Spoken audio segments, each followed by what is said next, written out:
Welcome to Story Haven. Please relax. Remember to like, subscribe, and enjoy.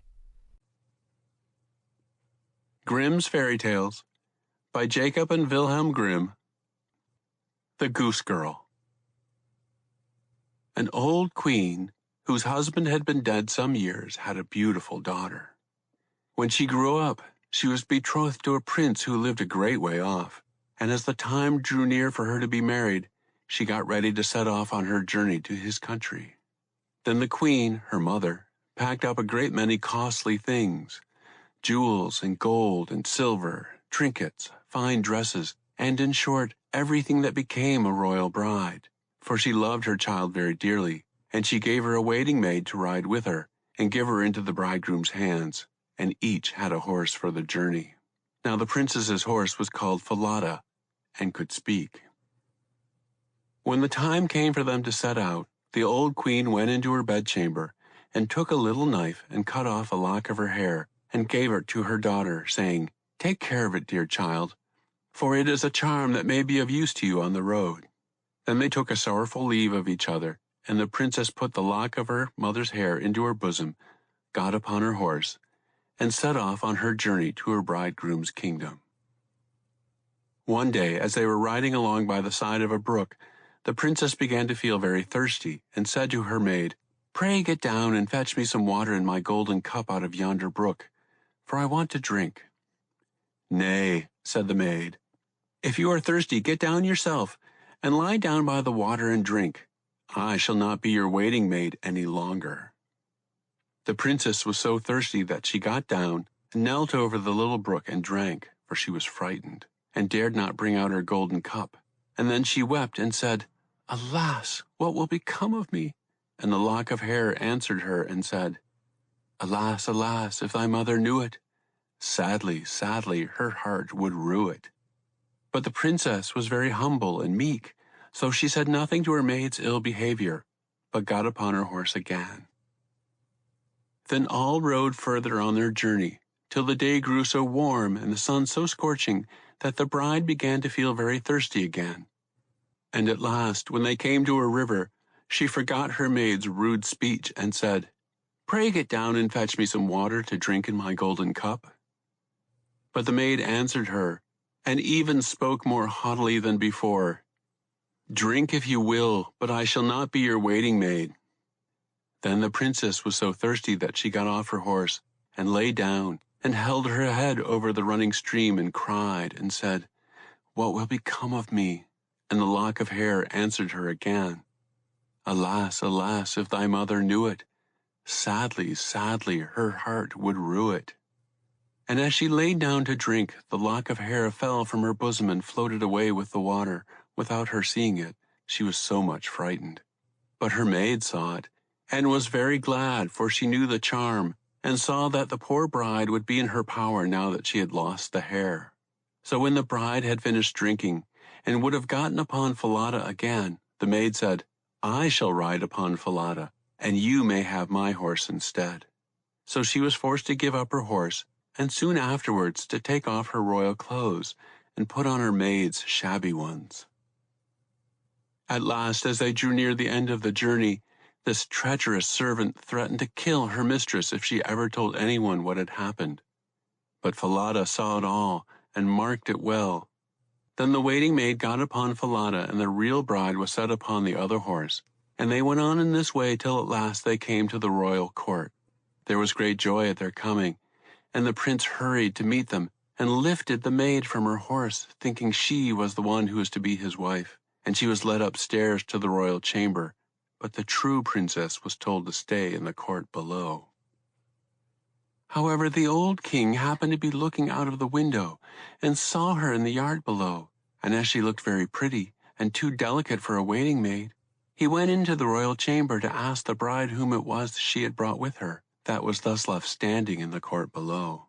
"I brought her with me for the sake of her company on the road," said she. "Pray give the girl some work to do, that she may not be idle." The old king could not for some time think of any work for her, but at last he said, "I have a lad who takes care of my geese. she may go and help him. Now the name of this lad, that the real bride was to help in watching the king's geese, was Curdken. Soon after, the false bride said to the prince, "Dear husband, pray do me one piece of kindness." "That I will," said the prince. "Then tell one of your slaughterers to cut off the head of the horse I rode upon, for it was very unruly and plagued me sadly on the road." But the truth was, she was very much afraid lest Falada should speak and tell all she had done to the princess. She carried her point, and the faithful Falada was killed. But when the true princess heard of it, she wept, and begged the man to nail up Falada's head against a large dark gate in the city through which she had to pass every morning and evening, that there she might still see him sometimes. Then the slaughterer said he would do as she wished, so he cut off the head and nailed it fast under the dark gate. Early the next morning, as the princess and Curdken went out through the gate, she said sorrowfully, "Falada, Falada, there thou art hanging." And the head answered, "Bride, bride, there thou art ganging. Alas, alas, if thy mother knew it, sadly, sadly, her heart would rue it." Then they went out of the city, driving the geese. And when they came to the meadow, the princess sat down upon a bank there and let down her waving locks of hair, which were all of pure gold. And when Curdken saw it glitter in the sun, he ran up and would have pulled some of the locks out, but she cried, "Blow, breezes, blow, let Curdken's hat go. Blow, breezes, blow, let him after it go. Over hills, dales, and rocks, away it be whirled, till the golden locks are all combed and curled." Then there came a wind so strong that it blew off Curdken's hat, and away it flew over the hills, and he after it, till by the time he came back, she had done combing and curling her hair and put it up again safely. Then he was very angry and sulky, and would not speak to her at all, but they watched the geese until it grew dark in the evening, and then drove them homewards. The next morning, as they were going through the dark gate, the poor girl looked up at Falada's head and cried, "Falada, Falada, there thou art hanging." And it answered, "Bride, bride, there thou art ganging. Alas, alas, if thy mother knew it, sadly, sadly, her heart would rue it." Then she drove on the geese and sat down again in the meadow, and began to comb out her hair as before, and Curdken ran up to her and wanted to take of it, but she cried out quickly, "Blow, breezes, blow, let Curdken's hat go.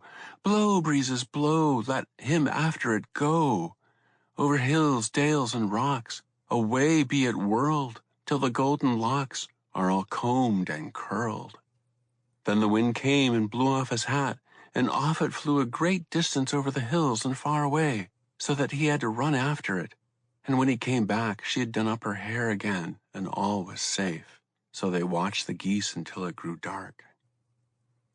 In the evening, after they came home, Curdken went to the old king and said, "I cannot have that strange girl to help me to keep the geese any longer." "Why?" inquired the king. "Because she does nothing but tease me all day long." Then the king made him tell him all that had passed.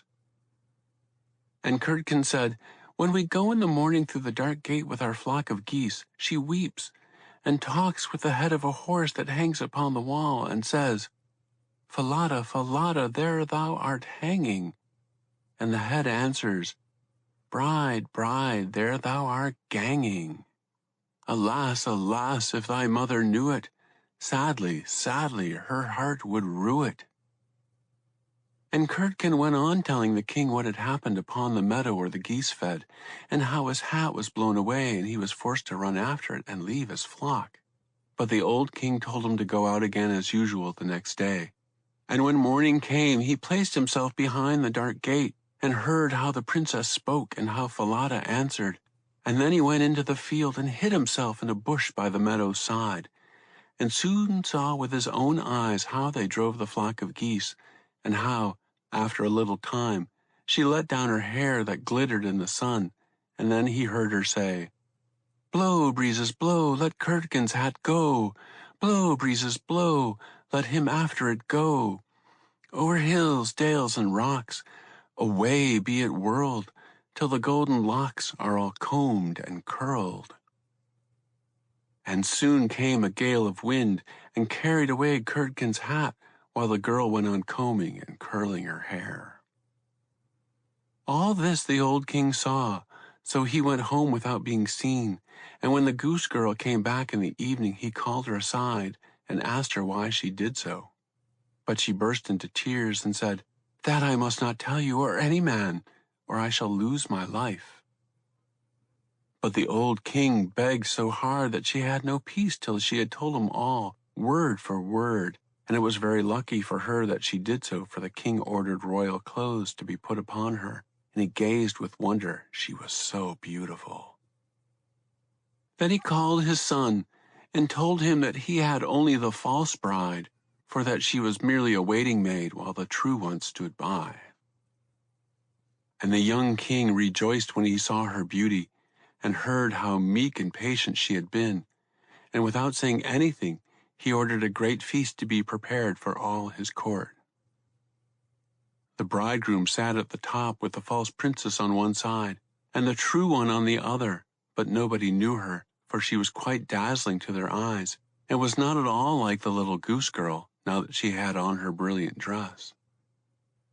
When they had all eaten and drunk and were very merry, the old king told all the story, as one that he had once heard of, and asked the true waiting maid what she thought ought to be done to anyone who would behave thus. "Nothing better," said this false bride, "than that she should be thrown into a cask stuck round with sharp nails, and that 2 white horses should be put to it, and should drag it from street to street until she is dead." "Thou art she," said the old king, "and since thou hast judged thyself, it shall be so done to thee." Then the young king was married to his true wife, and they reigned over the kingdom in peace and happiness all their lives. The end. The Little Brother and Sister. There once was a little brother who took his sister by the hand and said, "Since our own dear mother's death, we have not had one happy hour. Our stepmother beats us every day, and when we come near her, kicks us away with her foot. Come, let us wander forth into the wide world." So all day long they traveled over meadows, fields, and stony roads. By the evening they came into a large forest, and laid themselves down in a hollow tree and went to sleep. When they awoke the next morning, the sun had already risen high in the heavens, and its beams made the tree so hot that the little boy said to his sister, "I am so very thirsty that if I knew where there was a brook, I would go and drink. Ah, I think I hear one running." And so saying, he got up, and taking his sister's hand, they went to look for the brook. The wicked stepmother, however, was a witch, and had witnessed the departure of the 2 children. So, sneaking after them secretly, as is the habit of witches, she had enchanted all the springs in the forest. Presently they found a brook, which ran trippingly over the pebbles, and the brother would have drunk out of it, but the sister heard how it said as it ran along, "Who drinks of me will become a tiger." So the sister exclaimed, "I pray you, brother, drink not, or you will become a tiger and tear me to pieces." So the brother did not drink, although his thirst was very great, and he said, "I will wait until the next brook." As they came to the second, the sister heard it say, "Who drinks of me becomes a wolf." The sister ran up crying, "Brother, pray do not drink, or you will become a wolf and eat me up." Then the brother did not drink, saying, "I will wait until we come to the next spring, but then I must drink. You may say what you will, my thirst is much too great." Just as they reached the third brook, the sister heard the voice saying, "Who drinks of me will become a fawn. Who drinks of me will become a fawn." So the sister said, "Oh, my brother, do not drink, or you will be changed into a fawn and run away from me." But he had already kneeled down, and he drank of the water, and as the first drops passed his lips, his shape took that of a fawn. At first the sister wept over her little changed brother, and he wept too, and knelt by her very sorrowful. But at last the maiden said, "Be still, little dear fawn, and I will never forsake you." And taking off her golden garter, she placed it around his neck and, weaving rushes, made a girdle to lead him with. This she tied to him, and taking the other end in her hand, she led him away, and they traveled deeper and deeper into the forest. After they had gone a long distance, they came to a little hut, and the maiden, peeping in, found it empty and thought, "Here we can stay and dwell." Then she looked for leaves and moss to make a soft couch for the fawn, and every morning she went out and collected roots and berries and nuts for herself, and tender grass for the fawn. In the evening, when the sister was tired and had said her prayers, she laid her head upon the back of the fawn, which served for a pillow, on which she slept soundly. Had but the brother regained his own proper form, their lives would have been happy indeed. Thus they dwelt in this wilderness, and some time had elapsed when it happened that the king of the country had a great hunt in the forest. And now sounded through the trees the blowing of horns, the barking of dogs, and the lusty cry of the hunters, so that the little fawn heard them and wanted very much to join in. "Ah," he said to his sister, "let me go to the hunt. I cannot restrain myself any longer." And he begged so hard that at last she consented. "But," she told him, "return again in the evening, for I shall shut my door against the wild huntsman, and that I may know you, do you knock and say, 'Sister dear, let me in,' and if you do not speak, I shall not open the door." As soon as she had said this, the little fawn sprang off quite glad and merry in the fresh breeze. The king and his huntsman perceived the beautiful animal and pursued him, but they could not catch him, and when they thought they certainly had him, he sprang away over the bushes and got out of sight. Just as it was getting dark, he ran up to the hut and, knocking, said, "Sister mine, let me in."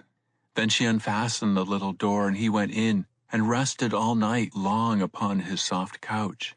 The next morning the hunt was commenced again, and as soon as the little fawn heard the horns and the tally-ho of the sportsmen, he could not rest, and said, "Sister dear, open the door, I must be off." The sister opened it, saying, "Return at evening, mind, and say the words as before." When the king and his huntsman saw him again, the fawn with the golden necklace, they followed him, close, but he was too nimble and quick for them. The whole day long they kept up with him, but towards the evening the huntsman made a circle around him, and one wounded him slightly in the hinder foot, so that he could run but slowly.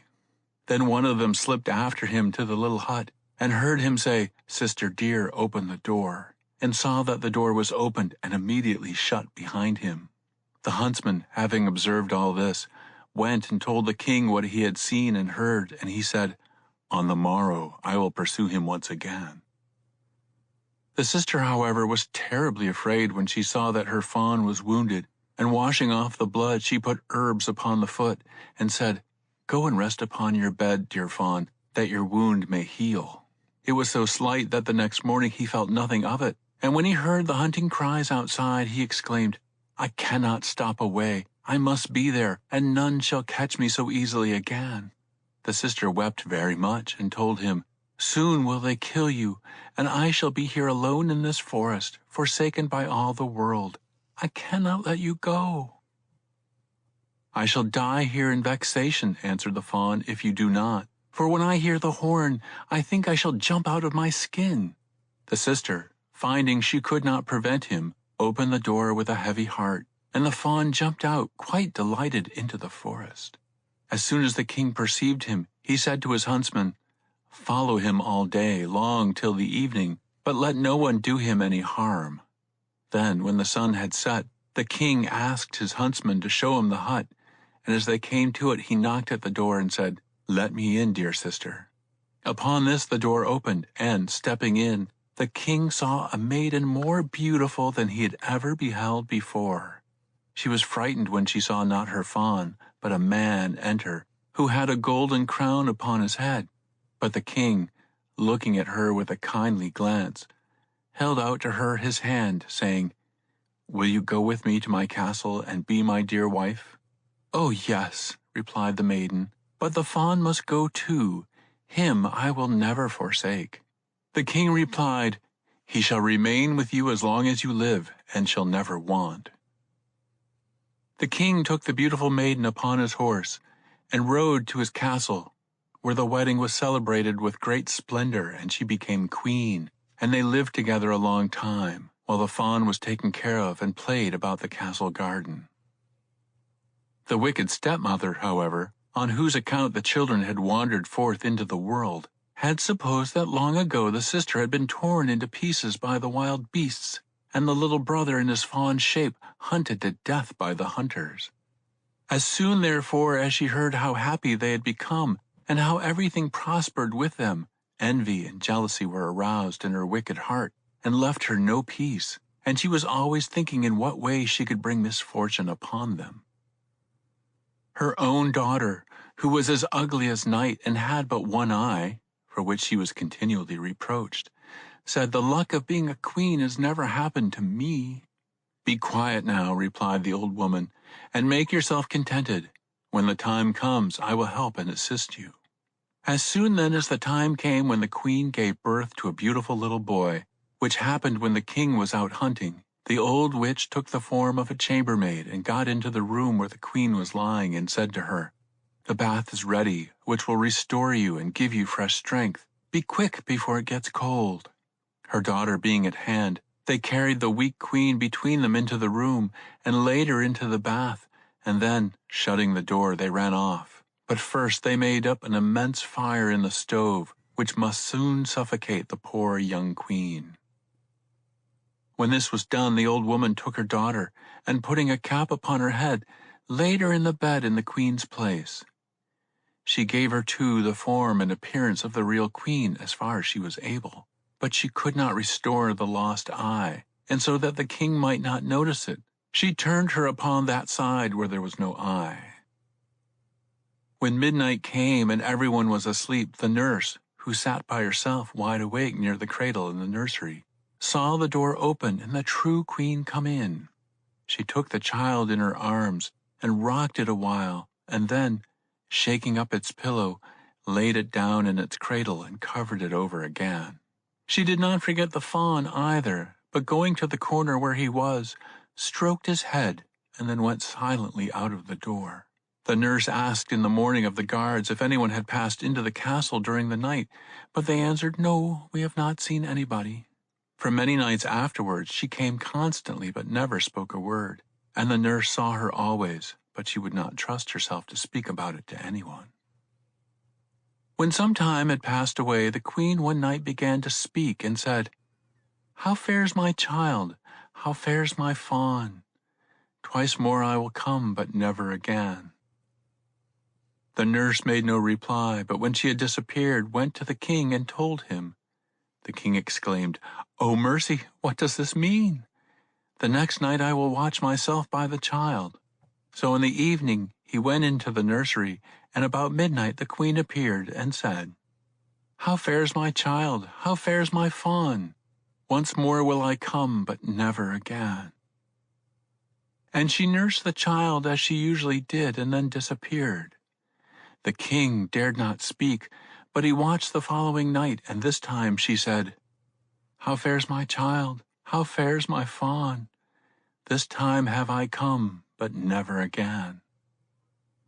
At these words the king could hold back no longer, but, springing up, cried, "You can be no other than my dear wife." Then she answered, "Yes, I am your dear wife." And at that moment her life was restored by God's mercy, and she was again as beautiful and charming as ever. She told the king the fraud which the witch and her daughter had practiced upon him, and he had them both tried, and sentence was pronounced against them. The little fawn was disenchanted, and received once more his human form, and the brother and sister lived happily together till the end of their days. The End.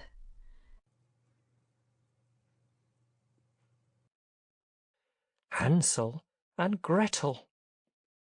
Once upon a time there dwelt near a large wood a poor woodcutter with his wife and 2 children by his former marriage, a little boy called Hansel and a girl named Gretel. He had little enough to break or bite, and once, when there was a great famine in the land, he could not procure even his daily bread. And as he lay thinking in his bed one evening, rolling about for trouble, he sighed and said to himself, "What will become of us? How can we feed our children when we have no more than we can eat ourselves?" "No, then, my husband," answered she, "we will lead them away quite early in the morning into the thickest part of the wood, and there make them a fire, and give them each a little piece of bread. Then we will go to our work, and leave them alone, so they will not find the way home again, and we shall be freed from them." "No, wife," replied he, "that I can never do. How can you bring your heart to leave my children all alone in the wood? For the wild beasts will soon come and tear them to pieces." "Oh, you simpleton," said she, "then we must all four die of hunger. You had better plane the coffins for us." But she left him no peace till he consented, saying, but I shall regret the poor children." The 2 children, however, had not gone to sleep for very hunger, and so they overheard what the stepmother said to their father. Gretel wept bitterly, and said to Hansel, "What will become of us?" "Be quiet, Gretel," said he. "Do not cry. I will soon help you." And as soon as their parents had fallen asleep, he got up, put on his coat, and, unbarring the back door, slipped out. The moon shone brilliantly, and the white pebbles which lay before the door seemed like silver pieces, they glittered so brightly. Hansel stooped down and put as many into his pocket as it would hold, and then going back, he said to Gretel, "Be comforted, dear sister, and sleep in peace. God will not forsake us." And so saying, he went to bed again. The next morning, before the sun arose, the wife went and awoke the 2 children. "Get up, you lazy things! We are going into the forest to chop wood." Then she gave them each a piece of bread, saying, "There is something for your dinner. Do not eat it before the time, for you will get nothing else." Gretel took the bread in her apron, for Hansel's pocket was full of pebbles, and so they all set out upon their way. When they had gone a little distance, Hansel stood still and peeped back at the house, and this he repeated several times, till his father said, "Hansel, what are you peeping at, and why do you lag behind? Take care, and remember your legs." "Ah, father," said Hansel, "I am looking at my white cat sitting upon the roof of the house, and trying to say good-bye." "You simpleton," said the wife, "that is not a cat. It is only the sun shining on the white chimney." But, in reality, Hansel was not looking at a cat, but every time he stopped, he dropped a pebble out of his pocket upon the path. When they came to the middle of the forest, the father told the children to collect wood, and he would make them a fire so that they should not be cold. So Hansel and Gretel gathered together quite a little mountain of twigs.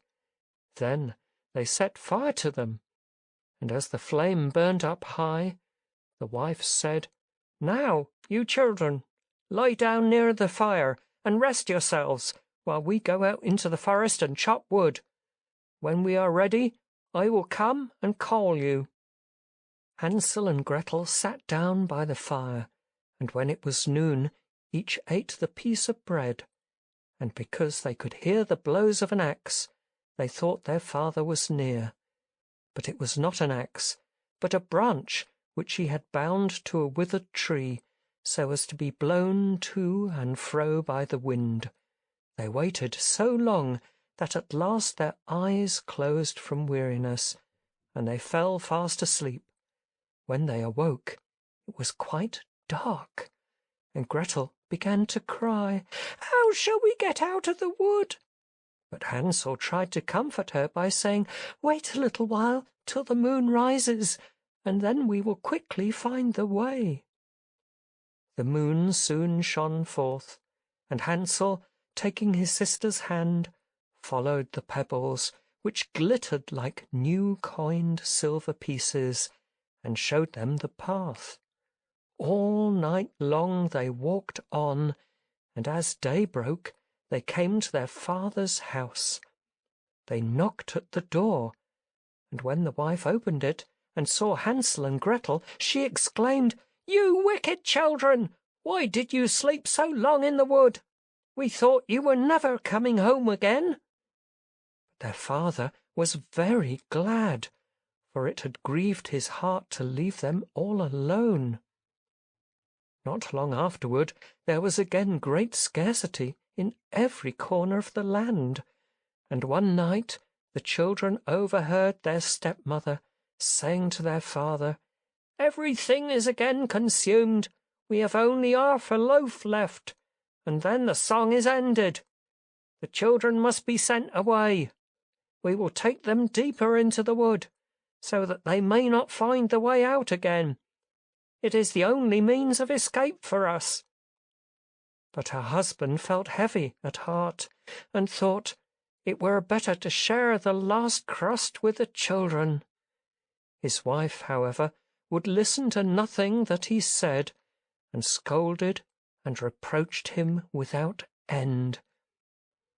He who says A must say B too, and he who consents the first time must also the second.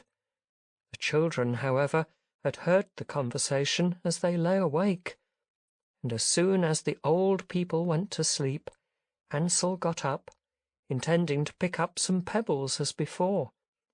But the wife had locked the door, so that he could not get out. Nevertheless, he comforted Gretel, saying, "Do not cry, sleep in quiet. The good God will not forsake us." Early in the morning the stepmother came and pulled them out of bed, and gave them each a slice of bread, which was still smaller than the former piece. On the way Hansel broke his in his pocket, and stooping every now and then, dropped a crumb upon the path. "Hansel, why do you stop and look about?" said the father. "Keep in the path." "I am looking at my little dove," answered Hansel, "nodding a good-bye to me."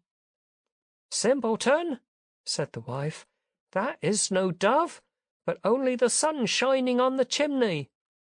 But Hansel still kept dropping crumbs as he went along. The mother led the children deep into the wood, where they had never been before, and there, making an immense fire, she said to them, "Sit down here and rest, and when you feel tired, you can sleep for a little while. We are going into the forest to hew wood, and in the evening, when we are ready, we will come and fetch you." When noon came, Gretel shared her bread with Hansel, who had strewn his on the path. Then they went to sleep, but the evening arrived, and no one came to visit the poor children, and in the dark night they awoke, and Hansel comforted his sister by saying, "Only wait, Gretel, till the moon comes out, then we shall see the crumbs of bread which I have dropped, and they will show us the way home." The moon shone, and they got up, but they could not see any crumbs, for the thousands of birds which had been flying about in the woods and fields had picked them all up. Hansel kept saying to Gretel, "We will soon find the way," but they did not, and they walked the whole night long and the next day, but still they did not come out of the wood. and they got so hungry, for they had nothing to eat but the berries which they found upon the bushes. Soon they got so tired that they could not drag themselves along, so they laid down under a tree and went to sleep. It was now the 3rd morning since they had left their father's house, and they still walked on, but they only got deeper and deeper into the wood, and Hansel saw that if help did not come very soon, they would die of hunger. At about noonday they saw a beautiful snow-white bird sitting upon a bough, which sang so sweetly that they stood still and listened to it. It soon ceased, and spreading its wings flew off, and they followed it until it arrived at a cottage, upon the roof of which it perched, and when they went close up to it, they saw that the cottage was made of bread and cakes, and the window panes were made of clear sugar. "We will go in there," said Hansel, "and have a glorious feast. I will eat a piece of the roof, and you can eat the window. Will they not be sweet?" So Hansel reached up and broke a piece off the roof in order to see how it tasted, while Gretel stepped up to the window and began to bite it. Then a sweet voice called out in the room, "Tip-tap, tip-tap, who raps at my door?" And the children answered, "The wind, the wind, the child of heaven." And they went on eating without interruption. Hansel thought the roof tasted very nice, so he tore off a great piece, while Gretel broke a large round pane out of the window and sat down quite contentedly. Just then the door opened, and a very old woman walking upon crutches came out. Hansel and Gretel were so frightened that they let fall what they had in their hands, but the old woman, nodding her head, said, "Ah, you dear children, what has brought you here? Come in and stop with me, and no harm shall befall you." And so saying, she took them both by the hand and led them into her cottage. A good meal of milk and pancakes with sugar, apples and nuts was spread on the table, and in the back room were 2 nice little beds, covered with white, where Hansel and Gretel laid themselves down, and thought themselves in heaven. The old woman behaved very kindly to them, but in reality she was a wicked witch, who waylaid children and built the bread house in order to entice them in. But as soon as they were in her power, she killed them, cooked and ate them, and made a great festival of the day. Witches have red eyes and cannot see very far, but they have a fine sense of smelling, like wild beasts, so that they know when children approach them. When Hansel and Gretel came near the witch's house, she laughed wickedly, saying, "Here come 2 who shall not escape me." And early in the morning, before they awoke, she went up to them and saw how lovingly they lay sleeping with their chubby red cheeks, and she mumbled to herself, "That will be a good bite." Then she took up Hansel with her rough hands and shut him up in a little cage with a lattice door, and although he screamed loudly, it was of no use.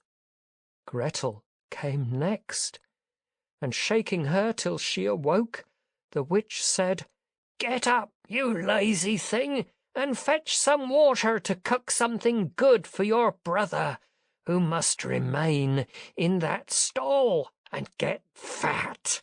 When he is fat enough, I shall eat him." Gretel began to cry, but it was all useless, for the old witch made her do as she wished. So a nice meal was cooked for Hansel, but Gretel got nothing but a crab's claw. Every morning the old witch came to the cage and said, "Hansel, stretch out your finger that I may feel whether you are getting fat." But Hansel used to stretch out a bone, and the old woman, having very bad sight, thought it was his finger, and wondered very much that he did not get fatter. When 4 weeks had passed, and Hansel still kept quite lean, she lost all her patience, and would not wait any longer. "Gretel," she called out in a passion, "get some water quickly. Be Hansel fat or lean, this morning I will kill and cook him." Oh, how the poor little sister grieved as she was forced to fetch the water, and fast the tears ran down her cheeks. "Dear good God, help us now!" she exclaimed. "Had we only been eaten by the wild beasts in the wood, then we should have died together." But the old witch called out, "Leave off that noise, it will not help you a bit." So early in the morning Gretel was forced to go out and fill the kettle and make a fire.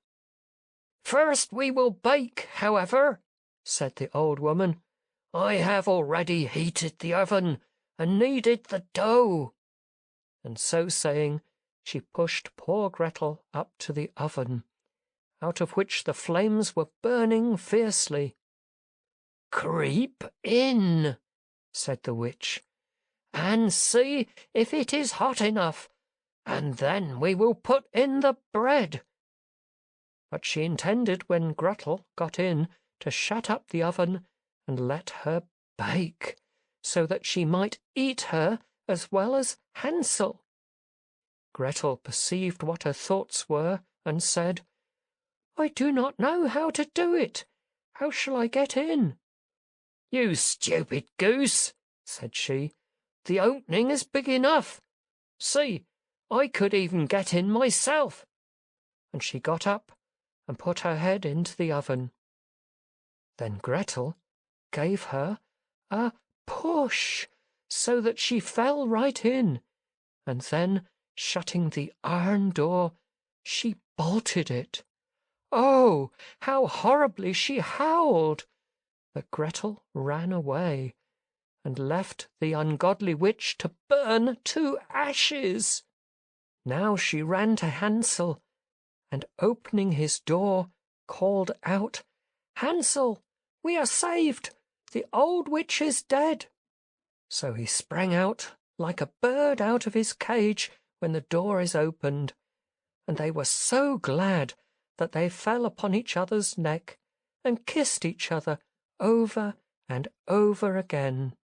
And now, as there was nothing to fear, they went into the witch's house, where in every corner were caskets full of pearls and precious stones. "These are better than pebbles," said Hansel, putting as many into his pocket as it would hold, while Gretel thought, "I will take some too," and filled her apron full. "We must be off now," said Hansel, "and get out of this enchanted forest." But when they had walked for 2 hours, they came to a large piece of water. "We cannot get over," said Hansel. "I can see no bridge at all." "And there is no boat either," said Gretel. "But there swims a white duck, and I will ask her to help us over." And she sang, "Little duck, good little duck, Gretel and Hansel, here we stand. There is neither stile nor bridge. Take us on your back to land." So the duck came to them, and Hansel sat himself on, and bade his sister sit behind him. "No," answered Gretel, "that will be too much for their duck. She shall take us over one at a time." This the good little bird did, and when both were happily arrived on the other side, and had gone a little way, they came to a well-known wood, which they knew the better every step they went, and at last they perceived their father's house. Then they began to run, and, bursting into the house, they fell into their father's arms. He had not had one happy hour since he had left the children in the forest, and his wife was dead. Gretel shook her apron, and the pearls and precious stones rolled out upon the floor, and Hansel threw down one handful after the other out of his pocket. Then all their sorrows were ended, and they lived together in great happiness. My tale is done. There runs a mouse. Whoever catches her may make a great, great cap out of her fur. The End. Oh, if I could but shiver! A father had 2 sons, the elder of whom was forward and clever enough to do almost anything, but the younger was so stupid that he could learn nothing, and when the people saw him, they said, "Will thy father still keep thee as a burden to him?" So, if anything was to be done, the elder had at all times to do it, but sometimes the father would call him to fetch something in the dead of the night, and perhaps the way led through the churchyard or by a dismal place, and then he used to answer, "No, father, I cannot go there, I am afraid," for he was a coward. Or sometimes of an evening tales were told by the fireside which made one shudder, and the listeners exclaimed, "Oh, it makes us shiver!"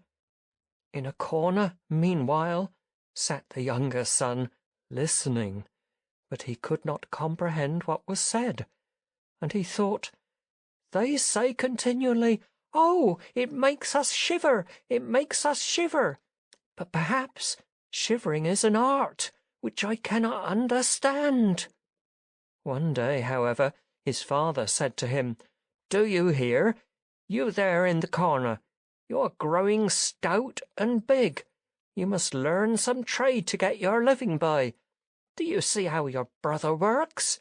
But as for you, you are not worth malt and hops." "Ah, father," answered he, "I would willingly learn something. When shall I begin? I want to know what shivering means, for of that I can understand nothing." The elder brother laughed when he heard this speech, and thought to himself, my brother is such a simpleton that he cannot earn his own living. He who would make a good hedge must learn betimes to bend." But the father sighed and said, "What shivering means you may learn soon enough, but you will never get your bread by that." Soon after, the parish sexton came in for a gossip. So the father told him his troubles, and how that his younger son was such a simpleton that he knew nothing and could learn nothing. "Just fancy, when I asked him how he intended to earn his bread, he desired to learn what shivering meant." "Oh, if that be all," answered the sexton, "he can learn that soon enough with me. Just send him to my place, and I will soon teach him." The father was very glad, because he thought that it would do the boy good. So the sexton took him home to ring the bells. About 2 days afterward, he called him up at midnight to go into the church tower to toll the bell. "You shall soon learn what shivering means," thought the sexton, and getting up, he went out too. As soon as the boy reached the belfry and turned himself round to seize the rope, he saw upon the stairs, near the sounding hole, a white figure. "Who's there?" he called out. But the figure gave no answer, and neither stirred nor spoke. "Answer," said the boy, "or make haste off. You have no business here tonight." But the sexton did not stir, so that the boy might think it was a ghost. The boy called out a second time, "What are you doing here? Speak, if you are an honest fellow, or else I will throw you downstairs." The sexton said to himself, "That is not a bad thought," but he remained quiet, as if he were a stone. Then the boy called out for the third time, but it produced no effect. So making a spring, he threw the ghost down the stairs, so that it rolled 10 steps, and then lay motionless in a corner. Thereupon he rang the bell, and then, going home, he went to bed without saying a word, and fell fast asleep. The sexton's wife waited some time for her husband, but he did not come. So at last she became anxious, woke the boy, and asked him if he knew where her husband was, who had gone before him to the belfry. "No," answered the boy, "but there was some one standing on the steps, who would not give any answer, nor go away. So I took him for a thief, and threw him downstairs. Go now and see where he is. Perhaps it may be he, but I should be sorry for it." The wife ran off, and found her husband lying in a corner, groaning, with one of his ribs broken. She took him up, and ran with loud outcries to the boy's father, and said to him, "Your son has brought a great misfortune on us. He has thrown my husband down and broken his bones. Take the good-for-nothing fellow from our house." The terrified father came in haste and scolded the boy. "What do these wicked tricks mean? They will only bring misfortune upon you." "Father," answered the lad, "hear me. I am quite innocent. He stood there at midnight like one who had done some evil. I did not know who it was, and cried 3 times, 'Speak, or be off.'" "Ah," said the father, "everything goes badly with you. Get out of my sight. I do not wish to see you again." "Yes, father, willingly. Wait but one day, then I will go out and learn what shivering means, that I may at least understand one business which will support me." "Learn what you will," replied the father. "All is the same to me. Here are $50. Go forth with them into the world, and tell no man whence you came, or who your father is, for I am ashamed of you." "Yes, father, as you wish, but if you desire nothing else, I shall esteem that very lightly." As soon as day broke, the youth put his $50 into a knapsack, and went out upon the high road, saying continually, "Oh, if I could but shiver!" Presently a man came up, who heard the boy talking to himself, and, as they were just passing the place where the gallows stood, the man said, "Do you see? There is the tree where 7 fellows have married the hempen maid, and now swing to and fro. Sit yourself down there and wait till midnight, and then you will know what it is to shiver." "Oh, if that be all," answered the boy, "I can very easily do that. But if I learn so speedily what shivering is, then you shall have my $50 if you come again in the morning." Then the boy went to the gallows, sat down, and waited for evening. And as he felt cold, he made a fire. But about midnight the wind blew so sharp that, in spite of the fire, he could not keep himself warm. The wind blew the bodies against one another, so that they swung backward and forward, and he thought, If I am cold here below by the fire, how must they freeze above?" So his compassion was excited, and, contriving a ladder, he mounted, and unloosening them one after another, he brought down all 7. Then he poked and blew the fire, and set them round, that they might warm themselves. But as they sat still without moving, their clothing caught fire. So he said, "Take care of yourselves, or I will hang all of you up again." The dead heard not, and silently allowed their rags to burn.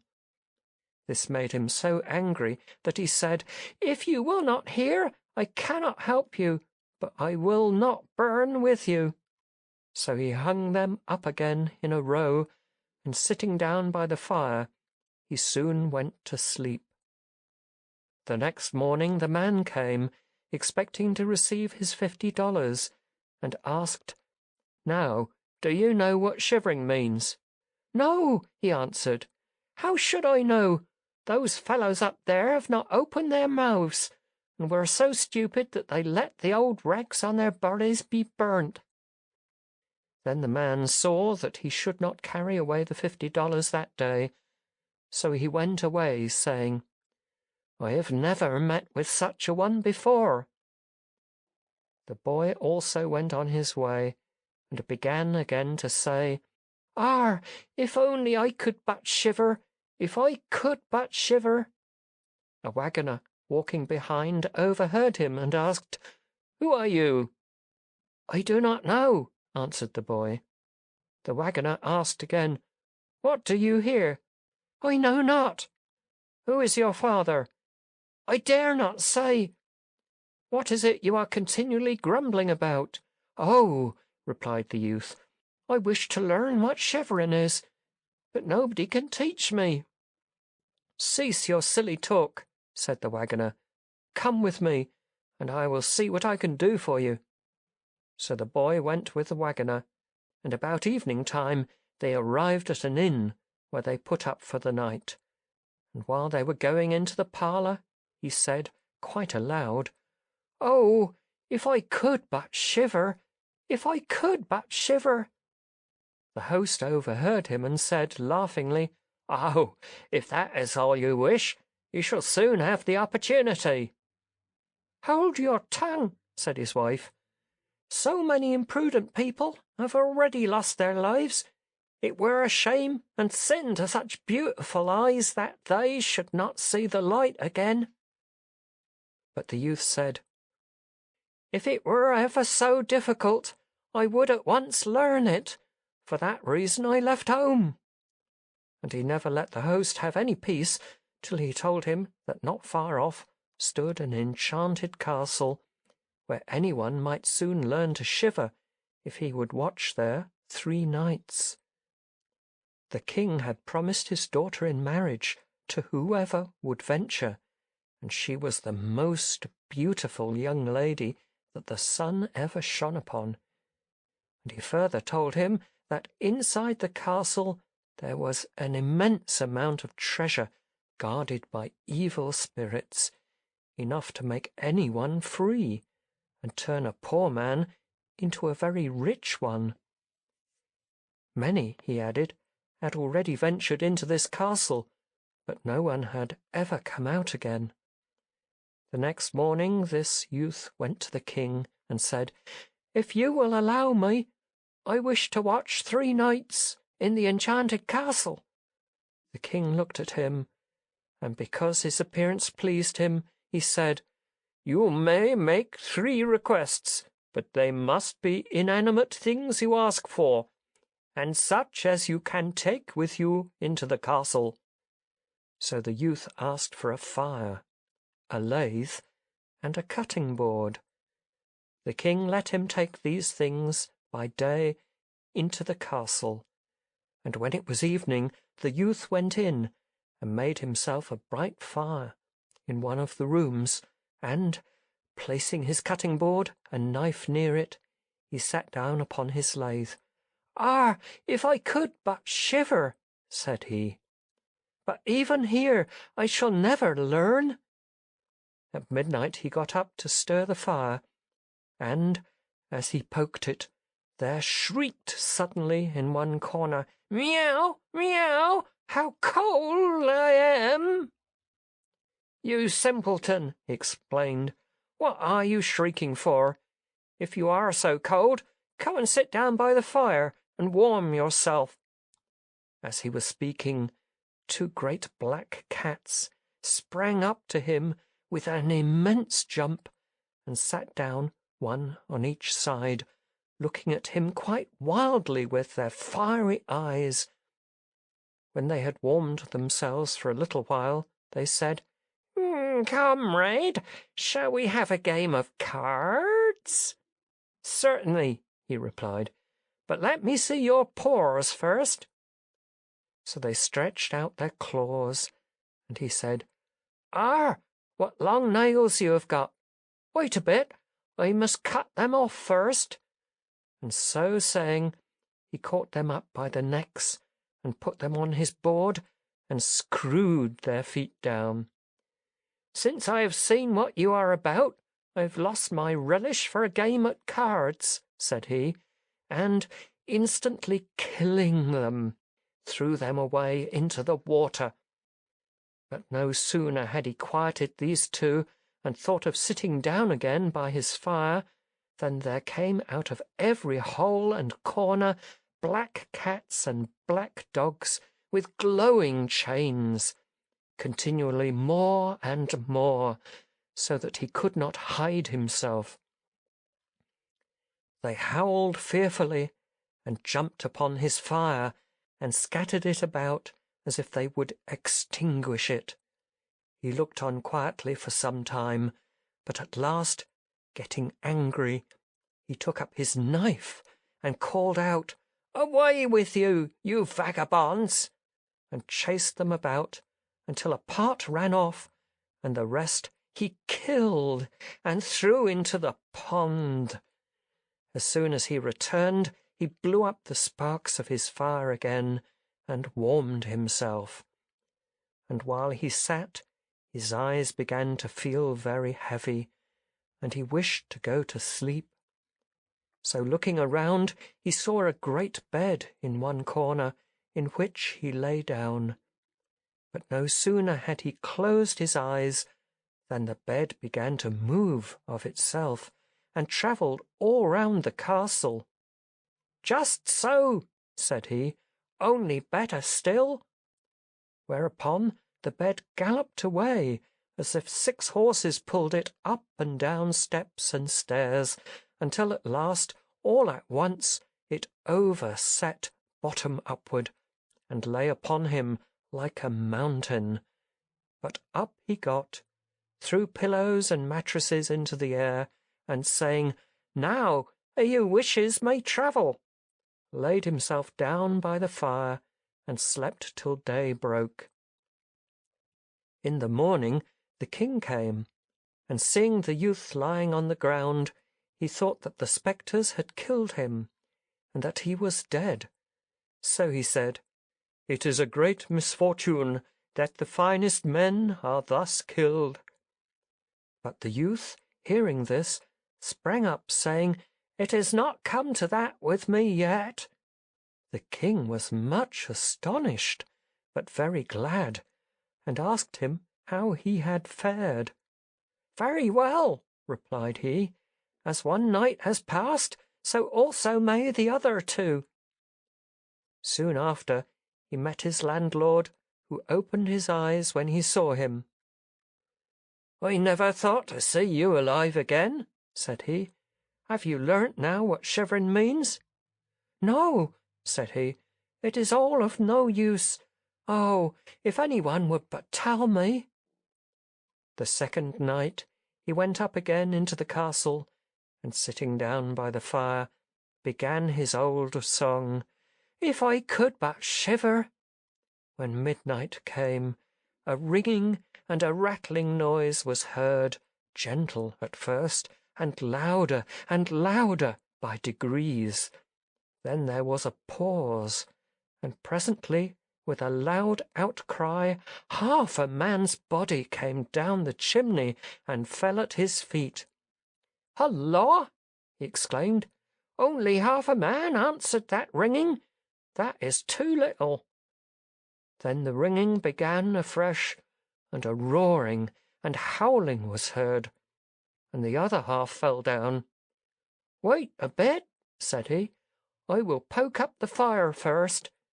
When he had done so and looked round again, the two pieces had joined themselves together, and an ugly man was sitting in his place. "I did not bargain for that," said the youth. "The bench is mine." The man tried to push him away, but the youth would not let him, and giving him a violent push, sat himself down in his old place. Presently more men fell down the chimney, one after the other, who brought 9 thigh bones and 2 skulls, which they set up, and then they began to play at 9-pins. At this the youth wished also to play, so he asked whether he might join them. "Yes, if you have money." "Money enough," he replied, "but your balls are not quite round." So saying, he took up the skulls, and placing them on his lathe, turned them round. "Ah, now you will roll well," said he. "Hullo! Now we will go at it merrily." So he played with them, and lost some of his money, but as it struck 12, everything disappeared. Then he lay down and went to sleep quietly. On the morrow the king came for news, and asked him how he had fared this time. "I have been playing 9-pins," he replied, "and lost a couple of dollars." "Have you not shivered?" "No, I have enjoyed myself very much, but I wish someone would teach me that." On the 3rd night he sat down again on his bench, saying in great vexation, "Oh, if I could only shiver!" When it grew late, 6 tall men came in, bearing a coffin between them. "Ah, ah," said he, "that is surely my little cousin, who died 2 days ago." And beckoning with his finger, he called, "Come, little cousin, come." The men set down the coffin upon the ground, and he went up and took off the lid, and there lay a dead man within, and as he felt the face, it was as cold as ice. "Stop a moment," he cried. "I will warm it in a trice." And stepping up to the fire, he warmed his hands, and then laid them upon the face, but it remained cold. So he took up the body, and sitting down by the fire, he laid it on his lap, and rubbed the arms that the blood might circulate again. But all this was of no avail, and he thought to himself, if 2 lie in a bed together, they warm each other. So he put the body in the bed, and covering it up, laid himself down by its side. After a little while the body became warm, and began to move about. "See, my cousin," he exclaimed, "have I not warmed you?" But the body got up and exclaimed, "Now I will strangle you." "Is that your gratitude?" cried the youth. "Then you shall get into your coffin again." And taking it up, he threw the body in, and made the lid fast. Then the 6 men came in again, and bore it away. "Oh, dearie me," said he, "I shall never be able to shiver if I stop here all my lifetime." At these words in came a man, who was taller than all the others, and looked more horrible, but he was very old, and had a long white beard. "Oh, you wretch!" he exclaimed, "now thou shalt learn what shivering means, for thou shalt die." "Not so quick," answered the youth. "If I die, I must be brought to it first." "I will quickly seize you," replied the ugly one. "Softly, softly, be not too sure. I am as strong as you, and perhaps stronger." "That we will see," said the ugly man. "If you are stronger than I will let you go. Come, let us try." And he led him away through a dark passage to a smith's forge. Then, taking up an axe, he cut through the anvil at one blow down to the ground. "I can do that still better," said the youth, and went to another anvil, while the old man followed him and watched him with his long beard hanging down. Then the youth took up an axe, and splitting the anvil at one blow, wedged the old man's beard in it. "Now I have you, now death comes upon you." And taking up an iron bar, he beat the old man until he groaned, and begged him to stop, and he would give him great riches. So the youth drew out the axe and let him loose. Then the old man, leading him back into the castle, showed him 3 chests full of gold in a cellar. "One share of this," said he, "belongs to the poor, another to the king, and a third to yourself." And just then it struck 12, and the old man vanished, leaving the youth in the dark.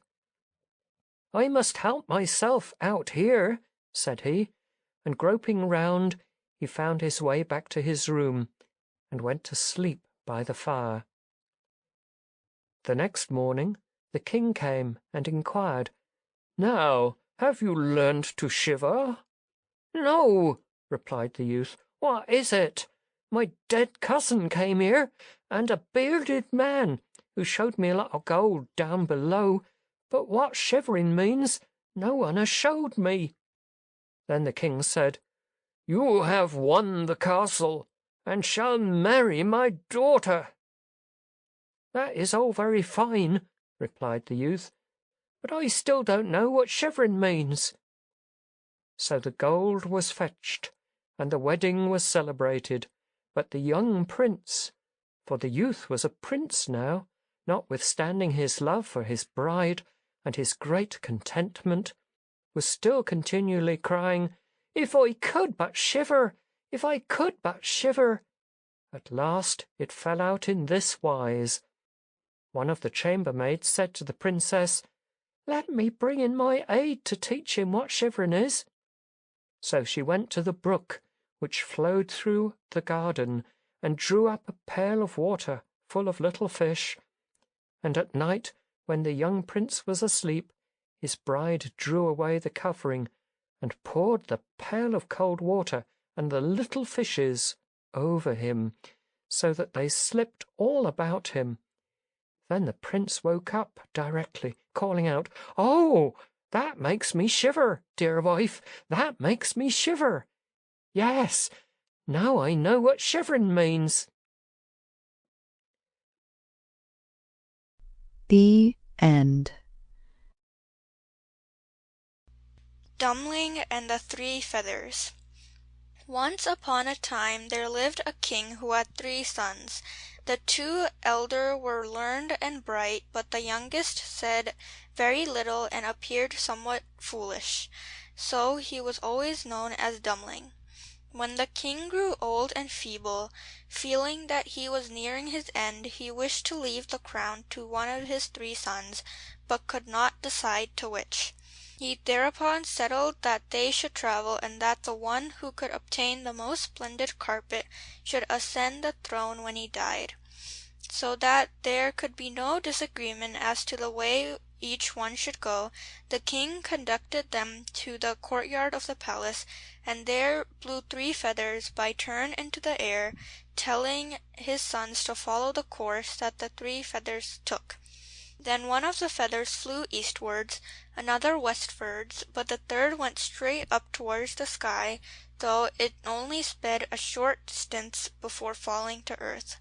Therefore one son travelled towards the east, and the second went to the west, both making fun of poor Dummling, who was obliged to stay where his feather had fallen. The Dummling, sitting down and feeling rather miserable after his brothers had gone, looked about him, and noticed that near to where his feather lay was a trapdoor. On lifting this up, he perceived a flight of steps, down which he went. At the bottom was another door, so he knocked upon it, and then heard a voice calling, "Maiden fairest, come to me, make haste to ope the door. A mortal surely you will see, from the world above is he, will help him from our store." And then the door was flung open, and the young man found himself facing a big toad sitting in the centre of a number of young toads. The big toad addressed him, asking him what he wanted. Dummling, though rather surprised when he saw the toads and heard them question him, being good-hearted, replied politely, "I am desirous to obtain the most splendid carpet in the world. Just now it would be extremely useful to me." The toad who had just spoken called to a young toad, saying, "Maiden fairest, come to me, 'tis a mortal here you see, let us speed all his desires, giving him what he requires." Immediately the young toad fetched a large box. This the old one opened, and took out an exquisite carpet, of so beautiful a design that it certainly could have been manufactured nowhere upon the earth. Taking it with grateful thanks, Dummling went up the flight of steps, and was once more in the palace courtyard. The two elder brothers, being of the opinion that the youngest was so foolish that he was of no account whatever in trying to obtain the throne, for they did not think he would find anything at all, had said to each other, "It is not necessary for us to trouble much in looking for the carpet." So they took from the shoulders of the first peasant they came across a coarse shawl, and this they carried to their father. At the same time Dummling appeared with his beautiful carpet, which he presented to the king, who was very much surprised, and said, "By rights the throne should be for my youngest son." But when the two brothers heard this, they gave the old king no rest, saying, "How is it possible that Dummling, who is not at all wise, could control the affairs of an important kingdom?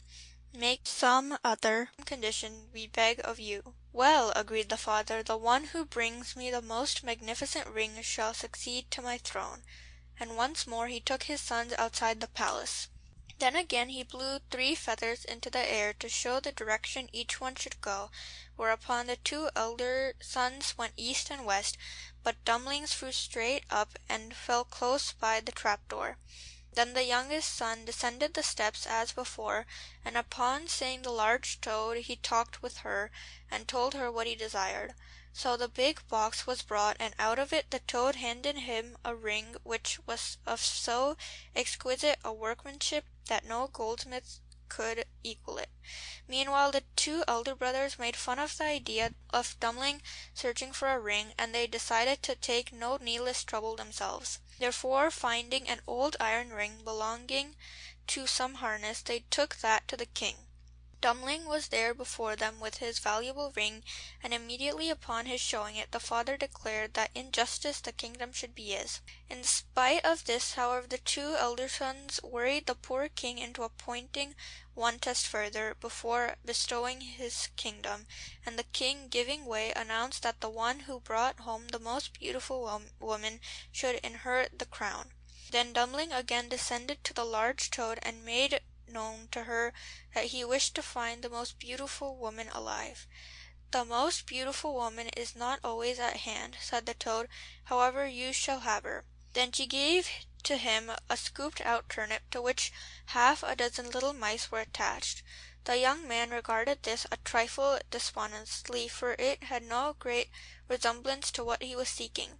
"What can I make of this?" he asked. "Only place it in one of my young toads," replied the large toad, "and then you can decide how to use it."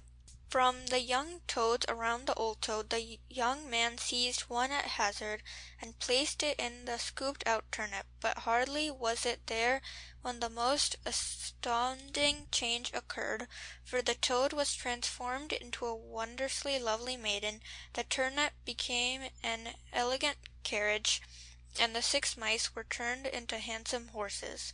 The young man kissed the maiden and drove off to bring her to the king.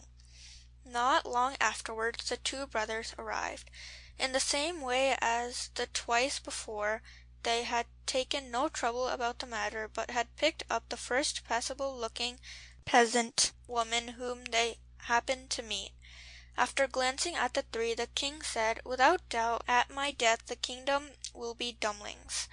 Once more the brothers loudly expressed their discontent, and gave the king no peace, declaring, "It is impossible for us to agree to Dummling becoming ruler of the kingdom," and they insisted that the woman should be required to spring through a hoop which was suspended from the ceiling in the centre of the hall, thinking to themselves, "Now certainly our peasants will get the best of it. They are active and sturdy, but that fragile lady will kill herself if she jumps." To this again the king consented, and the peasants were first given trial. They sprang through the hoop indeed, but so clumsily that they fell, breaking their arms and legs. Upon which the lovely lady whom Dummling had brought home leapt through as lightly as a fawn, and this put an end to all contention. So the crown came to Dummling, who lived long and ruled his people temperately and justly.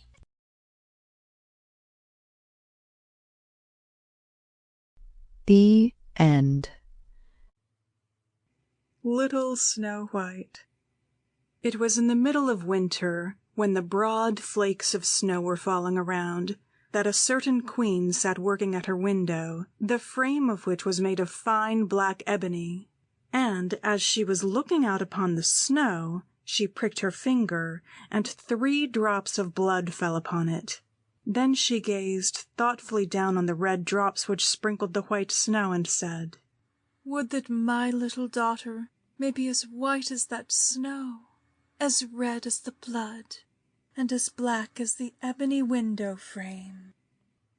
And so the little girl grew up. Her skin was as white as snow, her cheeks as rosy as blood, and her hair as black as ebony, and she was called Snow White.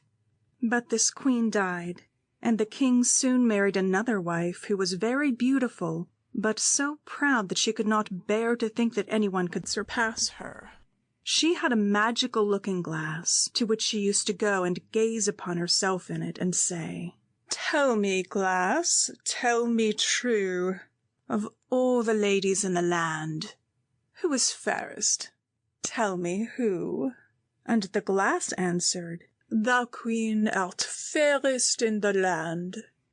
But Snow White grew more and more beautiful, and when she was 7 years old, she was as bright as the day, and fairer than the queen herself. Then the glass one day answered the queen when she went to consult it as usual, "Thou, queen, mayst fair and beauteous be, but Snow White is lovelier far than thee." When the queen heard this, she turned pale with rage and envy, and calling to one of her servants, said, "Take Snow White away into the wide wood, that I may never see her more." Then the servant led the little girl away, but his heart melted when she begged him to spare her life, and he said, "I will not hurt thee, thou pretty child." So he left her there alone, and though he thought it most likely that the wild beasts would tear her to pieces, he felt as if a great weight were taken off his heart when he had made up his mind not to kill her, but to leave her to her fate. Then poor Snow White wandered along the wood in great fear, and the wild beasts roared around, but none did her any harm. In the evening she came to a little cottage and went there to rest, for her weary feet would carry her no further. Everything was spruce and neat in the cottage. On the table was spread a white cloth, and there were 7 little plates with 7 little loaves, and 7 little glasses with wine in them, and knives and forks laid in order, and by the wall stood 7 little beds. Then, as she was exceedingly hungry, she picked a little piece off each loaf, drank a little wine out of each glass, and after that she thought she would lie down and rest. So she tried all the little beds, and one was too long, and another was too short, till at last the 7th suited her, and there she laid herself down and went to sleep. Presently in came the masters of the cottage, who were 7 little dwarfs that lived among the mountains, and dug and searched about for gold. They lighted up their 7 lamps, and saw directly that all was not right. The first said, "Who has been sitting on my stool?" The second, "Who has been eating off my plate?" The third, "Who has been picking at my bread?" The fourth, "Who has been meddling with my spoon?" The fifth, "Who has been handling my fork?" The sixth, "Who has been cutting with my knife?" The seventh, "Who has been drinking my wine?" Then the first looked around and said, "Who has been lying on my bed?" And the rest came running to him, and everyone cried out that somebody had been put upon his bed. But the 7th saw Snow White, and called upon his brethren to come and look at her. And they cried out in wonder and astonishment, and brought their lamps, and gazing upon her they said, "Good heavens, what a lovely child she is!" And they were delighted to see her, and took care not to waken her. And the 7th dwarf slept an hour with each of the other dwarfs in turn, till the night was gone. In the morning Snow White told them all her story, and they pitied her and said if she would keep all things in order, and cook and wash and knit and spin for them, she might stay where she was, and they would take good care of her. Then they went out all day long to their work, seeking for gold and silver in the mountains, and Snow White remained at home. And they warned her, saying, "The queen will soon find out where you are, so take care and let no one in." But the queen, now that she thought Snow White was dead, believed that she was certainly the handsomest lady in the land. So she went to her glass and said, "Tell me, glass, tell me true, of all the ladies in the land, who is fairest? Tell me who." And the glass answered, "Thou queen, thou art fairest in all this land, but over the hills and the greenwood shade, where the 7 dwarfs their dwelling have made, there Snow White is hiding, and she is lovelier far, O queen, than thee." Then the queen was very much alarmed, for she knew that the glass always spoke the truth, and she was sure that the servant had betrayed her. And as she could not bear to think that anyone who lived was more beautiful than she was, she disguised herself as an old peddler woman, and went her way over the hills to the place where the dwarfs dwelt. Then she knocked at the door and cried, "Fine wares to sell." Snow White looked out of the window and said, "Good day, good woman. What have you to sell?" "Good wares, fine wares," replied she, "laces and bobbins of all colours." "I will let the old lady in. She seems to be a very good sort of a body," thought Snow White. So she ran down and unbolted the door. "Bless me," said the woman, "how badly your stays are laced. Let me lace them up with one of my nice new laces." Snow White did not dream of any mischief. So she stood up before the old woman, who set to work so nimbly, and pulled the lace so tightly that Snow White lost her breath, and fell down as if she were dead. "There is an end to all thy beauty," said the spiteful queen, and went away home. In the evening the 7 dwarfs returned, and I need not say how grieved they were to see their faithful Snow White stretched upon the ground motionless, as if she were quite dead. However, they lifted her up, and when they found what was the matter, they cut the lace, and in a little time she began to breathe, and soon came to herself again. Then they said, "The old woman was the queen. Take care another time, and let no one in when we're away." When the queen got home, she went to her glass and spoke to it. But to her surprise, it replied in the same words as before. Then the blood ran cold in her heart with spite and malice to hear that Snow White still lived. And she dressed herself up again in a disguise, but very different from the one she wore before, and took with her a poisoned comb. When she reached the dwarf's cottage, she knocked at the door and cried, "Fine wares to sell." But Snow White said, "I dare not let anyone in." Then the queen said, "Only look at my beautiful combs," and gave her the poisoned one. And it looked so pretty that the little girl took it up and put it into her hair to try it. But the moment it touched her head, the poison was so powerful that she fell down senseless. "There you may lie," said the queen, and went her way.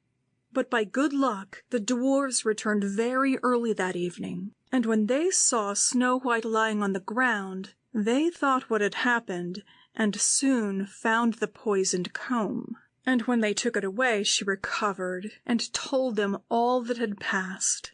And they warned her once more not to open the door to anyone.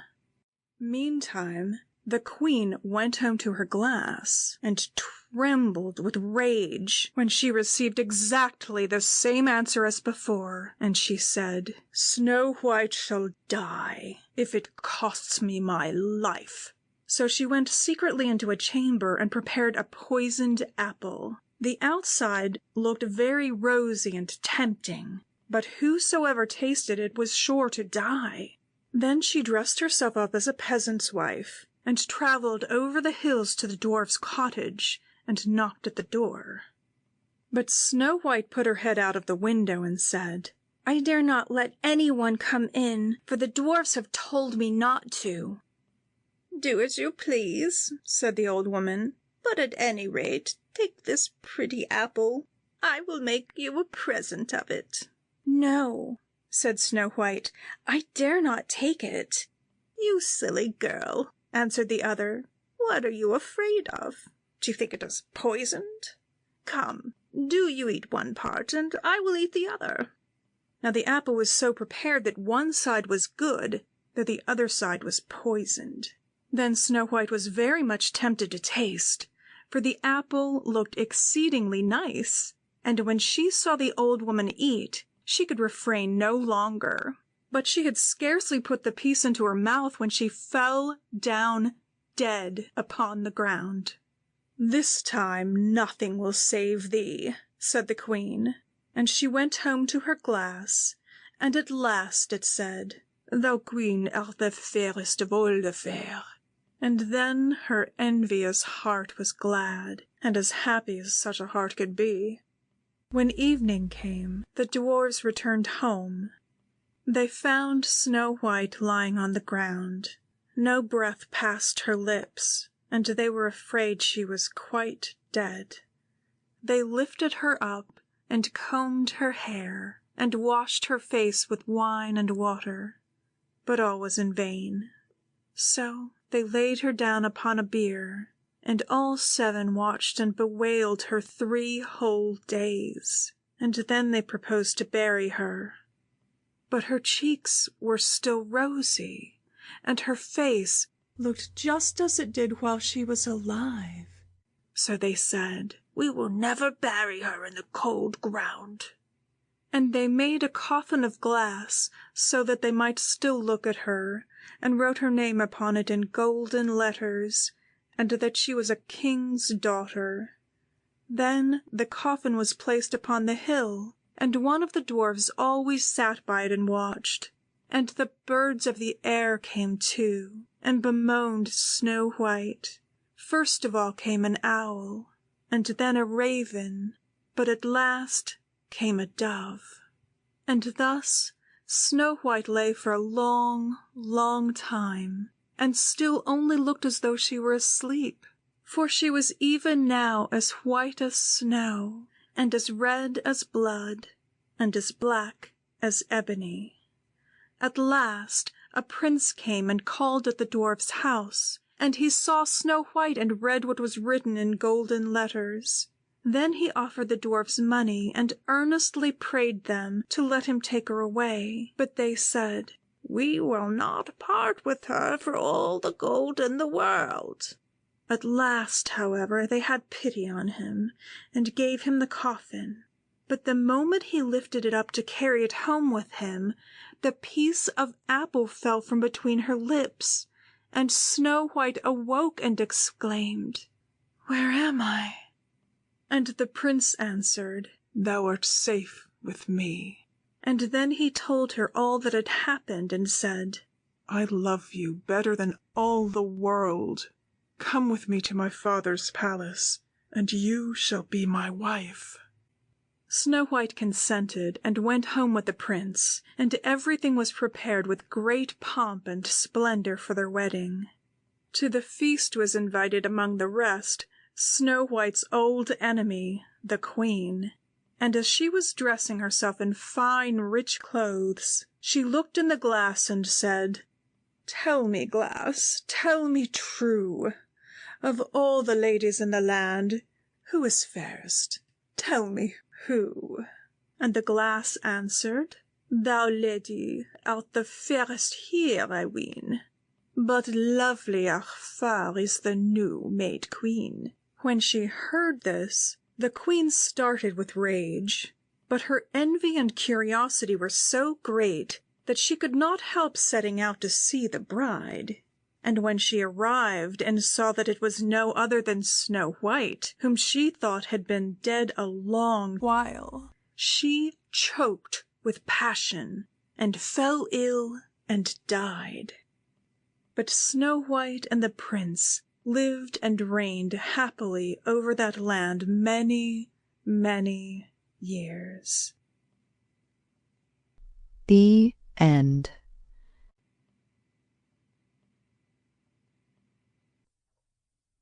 The Valiant Little Tailor. One fine day, a tailor was sitting on his bench by the window in very high spirits, sewing away most diligently, and presently up the street came a country woman, crying, "Good gems for sale! Good gems for sale!" This cry sounded nice in the tailor's ears, and, poking his diminutive head out of the window, he called, "Here, my good woman, just bring your gems in here." The woman mounted the 3 steps up to the tailor's house with her large basket, and began to open all the pots together before him. He looked at them all, held them up to the light, smelt them, and at last said, "These gems seem to me to be very nice, so you may weigh me out 2 ounces, my good woman. I don't object even if you make it 1/4 pound." The woman, who hoped to have met with a good customer, gave him all he wished, and went off grumbling and in a very bad temper. "Now," exclaimed the tailor, "heaven will send me a blessing on this jam, and give me fresh strength and vigor." And, taking the bread from the cupboard, he cut himself a slice the size of the whole loaf, and spread the jam upon it. "That will taste very nice," said he, "but before I take a bite, I will just finish this waistcoat." So he put the bread on the table and stitched away, making larger and larger stitches every time for joy. Meanwhile, the smell of the jam rose to the ceiling, where many flies were sitting, and enticed them down, so that soon a great swarm of them had pitched on the bread. "Hulloa, who asked you?" exclaimed the tailor, driving away the uninvited visitors. But the flies, not understanding his words, would not be driven off, and came back in greater numbers than before. This put the little man in a great passion, and snatching up in his anger a bag of cloth, he brought it down with a merciless swoop upon them. When he raised it again, he counted as many as 7 lying dead before him with outstretched legs. "What a fellow you are!" said he to himself, astonished at his own bravery. "The whole town must hear of this." In great haste he cut himself out a band, hemmed it, and then put on it in large letters, 7 at one blow. "Ah," said he, "not one city alone, the whole world shall hear it." And his heart danced with joy like a puppy-dog's tail. The little tailor bound the belt around his body, and made ready to travel forth into the wide world, feeling the workshop too small for his great deeds. Before he set out, however, he looked about his house to see if there were anything he could carry with him. But he found only an old cheese, which he pocketed, and, observing a bird which was caught in the bushes before the door, he captured it, and put that in his pocket also. Soon after he set out boldly on his travels, and, as he was light and active, he felt no fatigue. His road led him up a hill, and when he arrived at the highest point of it, he found a great giant sitting there, who was gazing about him very composedly. But the little tailor went boldly up, and said, "Good day, friend. Truly you sit there and see the whole world stretched below you. I also am on my way thither to seek my fortune. Are you willing to go with me?" The giant looked with scorn at the little tailor, and said, "You rascal! You wretched creature!" "Perhaps so," replied the tailor, "but here may be seen what sort of a man I am." And, unbuttoning his coat, he showed the giant his belt. The giant read 7 at one blow, and supposing they were men whom the tailor had killed, he felt some respect for him. Still, he meant to try him first, so, taking up a pebble, he squeezed it so hard that water dropped out of it. "Do as well as that," said he to the other, "if you have the strength." "If it be nothing harder than that," said the tailor, "that's child's play." And, diving into his pocket, he pulled out the cheese and squeezed it till the whey ran out of it, and said, "Now, I fancy that I have done better than you." The giant wondered what to say, and could not believe it of the little man. So, catching up another pebble, he flung it so high that it almost went out of sight, saying, "There, you pygmy, do that if you can." "Well done," said the tailor, "but your pebble will fall down again to the ground. I will throw one up which shall not come down." And, dipping into his pocket, he took out the bird and threw it into the air. The bird, glad to be free, flew straight up, and then far away, and did not come back. "How does that little performance please you, friend?" asked the tailor. "You can throw well," replied the giant. "Now truly, we will see if you are able to carry something uncommon." So saying, he took him to a large oak tree which lay upon the ground, and said, "If you are strong enough, now help me to carry this tree out of the forest." "With pleasure," replied the tailor. "You may hold the trunk upon your shoulder, and I will lift the boughs and branches. They are the heaviest, and carry them." The giant took the trunk upon his shoulder, but the tailor sat down on one of the branches, and the giant, who could not look around, was compelled to carry the whole tree, and the tailor also. He, being behind, was very cheerful, and laughed at the trick, and presently began to sing the song, "There rode 3 tailors out at the gate," as if the carrying of trees were a trifle. The giant, after he had staggered a very short distance with his heavy load, could go no further, and called out, "Do you hear? I must drop the tree." The tailor, jumping down, quickly embraced the tree with both arms, as if he had been carrying it, and said to the giant, "Are you such a big fellow, and yet you cannot carry a tree by yourself?" Then they travelled on further, and as they came to a cherry tree, the giant seized the top of the tree where the ripest cherries hung, and, bending it down, gave it to the tailor to hold, telling him to eat. But the tailor was far too weak to hold the tree down, and when the giant let go, the tree flew up in the air, and the tailor was taken with it. He came down on the other side, however, unhurt, and the giant said, "What does that mean? Are you not strong enough to hold that twig?" "My strength did not fail me," said the tailor. "Do you imagine that that was a hard task for one who has slain 7 at one blow? I sprang over the tree simply because the hunters were shooting down here in the thicket. Jump after me if you can." The giant made the attempt, but could not clear the tree, and stuck fast in the branches, so that in this affair too the tailor had the advantage. Then the giant said, "Since you are such a brave fellow, come to my house and stop a night with me." The tailor agreed, and followed him. And when they came to the cave, there sat by the fire 2 other giants, each with a roast sheep in his hand, of which he was eating. The tailor sat down, thinking, "Ah, "This is very much more like the world than is my workshop." And soon the giant pointed out a bed where he could lie down and go to sleep. The bed, however, was too large for him, so he crept out of it and lay down in a corner. When midnight came, and the giant fancied the tailor would be in a sound sleep, he got up, and, taking a heavy iron bar, beat the bed right through at one stroke, and believed he had thereby given the tailor his death blow. At the dawn of day the giants went out into the forest, quite forgetting the tailor, when presently up he came, quite cheerful, and showed himself before them. The giants were frightened, and dreading he might kill them all, they ran away in a great hurry.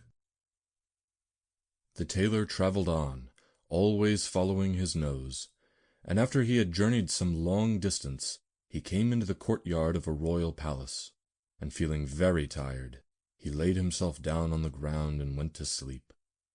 Whilst he lay there, the people came and viewed him on all sides, and read upon his belt 7 at one blow. "Ah," they said, "what does this great warrior here in time of peace? This must be some valiant hero." So they went and told the king, knowing that, should war break out, here was a valuable and useful man, whom one ought not to part with at any price. The king took advice, and sent one of his courtiers to the tailor to beg for his fighting services, if he should be awake. The messenger stopped at the sleeper's side, and waited till he stretched out his limbs and unclosed his eyes, and then he mentioned to him his message. "Solely for that reason did I come here," was his answer. "I am quite willing to enter into the king's service." Then he was taken away with great honor, and a fine house was appointed him to dwell in. The courtiers, however, became jealous of the tailor, and wished him at the other end of the world. "What will happen," said they to one another, "if we go to war with him? When he strikes out 7 will fall at one stroke, and nothing will be left for us to do."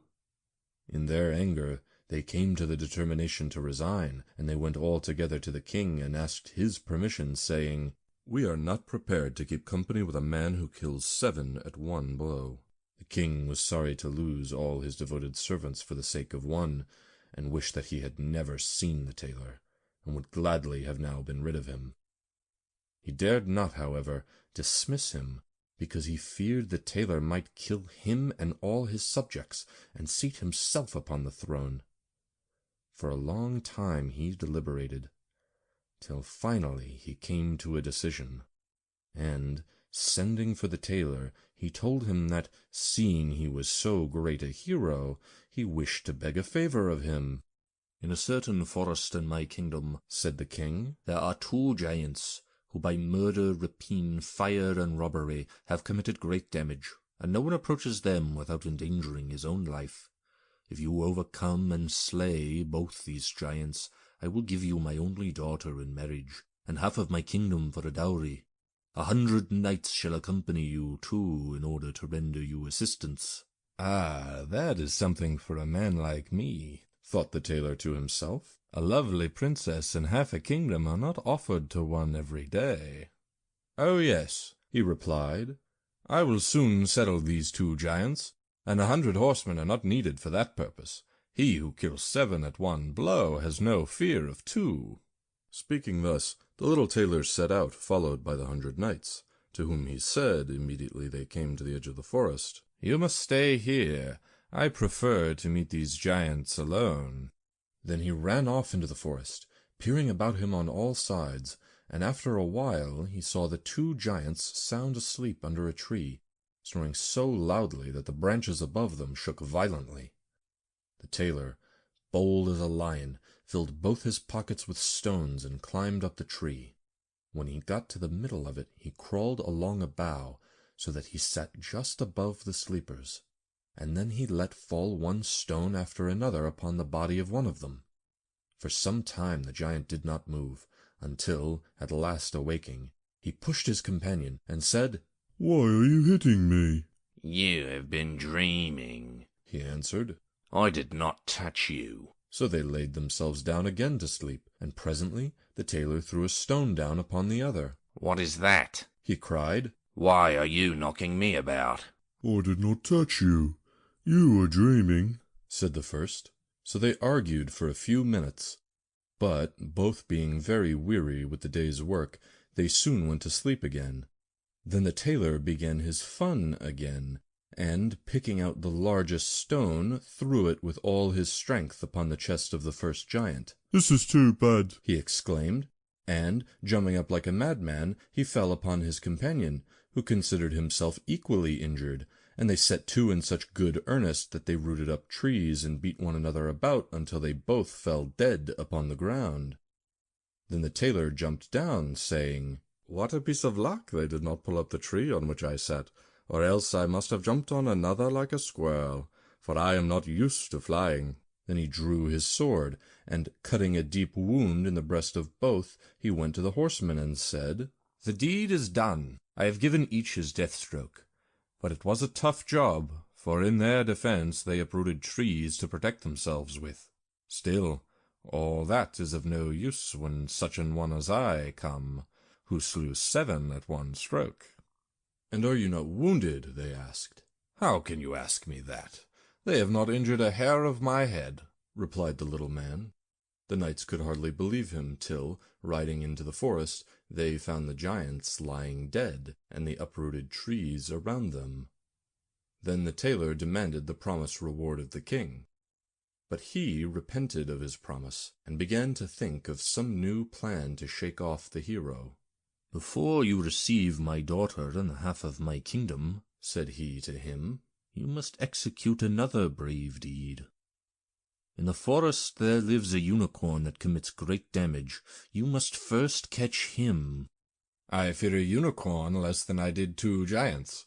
7 at one blow is my motto," said the tailor. So he carried with him a rope and an axe, and went off to the forest, ordering those who were told to accompany him to wait on the outskirts. He had not to hunt long, for soon the unicorn approached, and prepared to rush at him as if it would pierce him on the spot. "Steady, steady," he exclaimed, "that is not done so easily." And, waiting till the animal was close upon him, he sprang nimbly behind a tree. The unicorn, rushing with all its force against the tree, stuck its horn so fast in the trunk that it could not pull it out again, and so it remained prisoner. "Now I have got him," said the tailor, and, coming from behind the tree, he first bound the rope around its neck, and then, cutting the horn out of the tree with his axe, he arranged everything, and, leading the unicorn, brought it before the king. The king, however, would not yet deliver over the promised reward, and made a third demand, that before the marriage the tailor should capture a wild boar which did much damage, and he should have the huntsman to help him. "With pleasure," was the reply. "It is a mere nothing." The huntsman, however, he left behind, to their great joy, for this wild boar had already so often hunted them that they saw no fun in now hunting it. As soon as the boar perceived the tailor, it ran at him with gaping mouth and glistening teeth, and tried to throw him down on the ground. But our flying hero sprang into a little chapel which stood near, and out again at a window on the other side in a moment. The boar ran after him, but he, skipping around, closed the door behind it, and there the furious beast was caught, for it was much too unwieldy and heavy to jump out of the window. The tailor now ordered the huntsmen up, that they might see his prisoner with their own eyes. But our hero presented himself before the king, who was obliged at last, whether he would or no, to keep his word, and surrender his daughter and the half of his kingdom.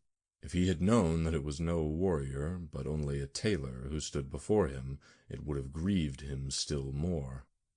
So the wedding was celebrated with great magnificence, though with little rejoicing, and out of a tailor there was made a king. A short time afterwards the young queen heard her husband talking in his sleep, saying, "Boy, make me a coat, and stitch up these trousers, or I will lay the yard measure over your shoulders." Then she understood of what condition her husband was, and complained in the morning to her father, and begged he would free her from her husband, who was nothing more than a tailor. The king comforted her by saying, "This night leave your chamber door open. My servants shall stand outside, and when he is asleep they shall come in, bind him, and carry him away to a ship which shall take him out into the wide world." The wife was pleased with the proposal, but the king's armor-bearer, who had overheard all, went to the young king and revealed the whole plot. "I will soon put an end to this affair," said the valiant little tailor. In the evening, at their usual time, they went to bed, and when his wife thought he slept, she got up, opened the door, and laid herself down again. The tailor, however, only pretended to be asleep, and began to call out in a loud voice, "Boy, make me a coat, and then stitch up these trousers, or I will lay the yard measure about your shoulders. 7 have I slain with one blow, 2 giants have I killed, a unicorn have I led captive, and a wild boar have I caught, and shall I be afraid of those who stand outside my room?" When the men heard these words spoken by the tailor, a great fear came over them, and they ran away as if wild huntsmen were following them. Neither afterwards dared any man venture to oppose him. Thus the tailor became a king, and so he lived for the rest of his life. The End.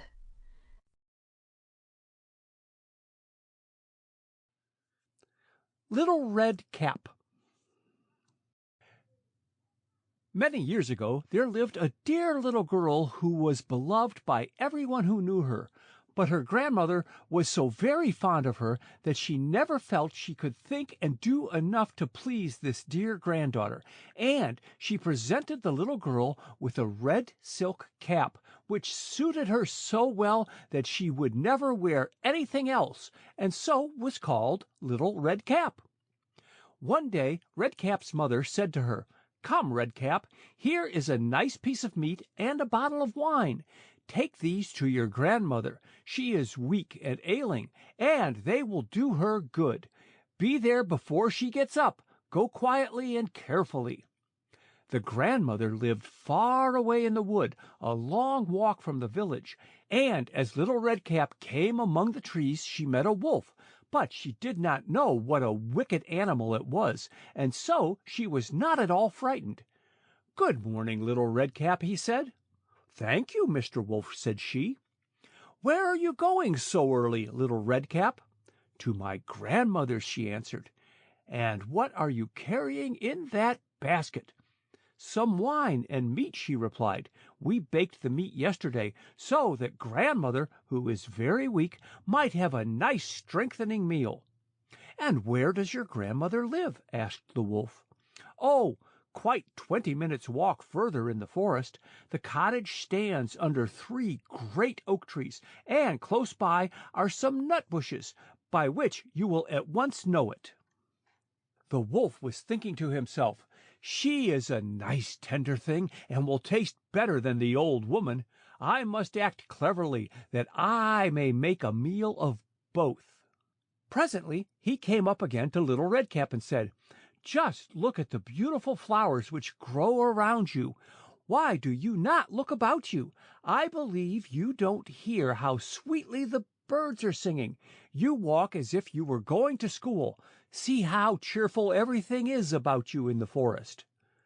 And Little Red Cap opened her eyes, and when she saw how the sunbeams glanced and danced through the trees, and what bright flowers were blooming in her path, she thought, "If I take my grandmother a fresh nosegay, she will be very much pleased, and it is so very early that I can, even then, get there in good time."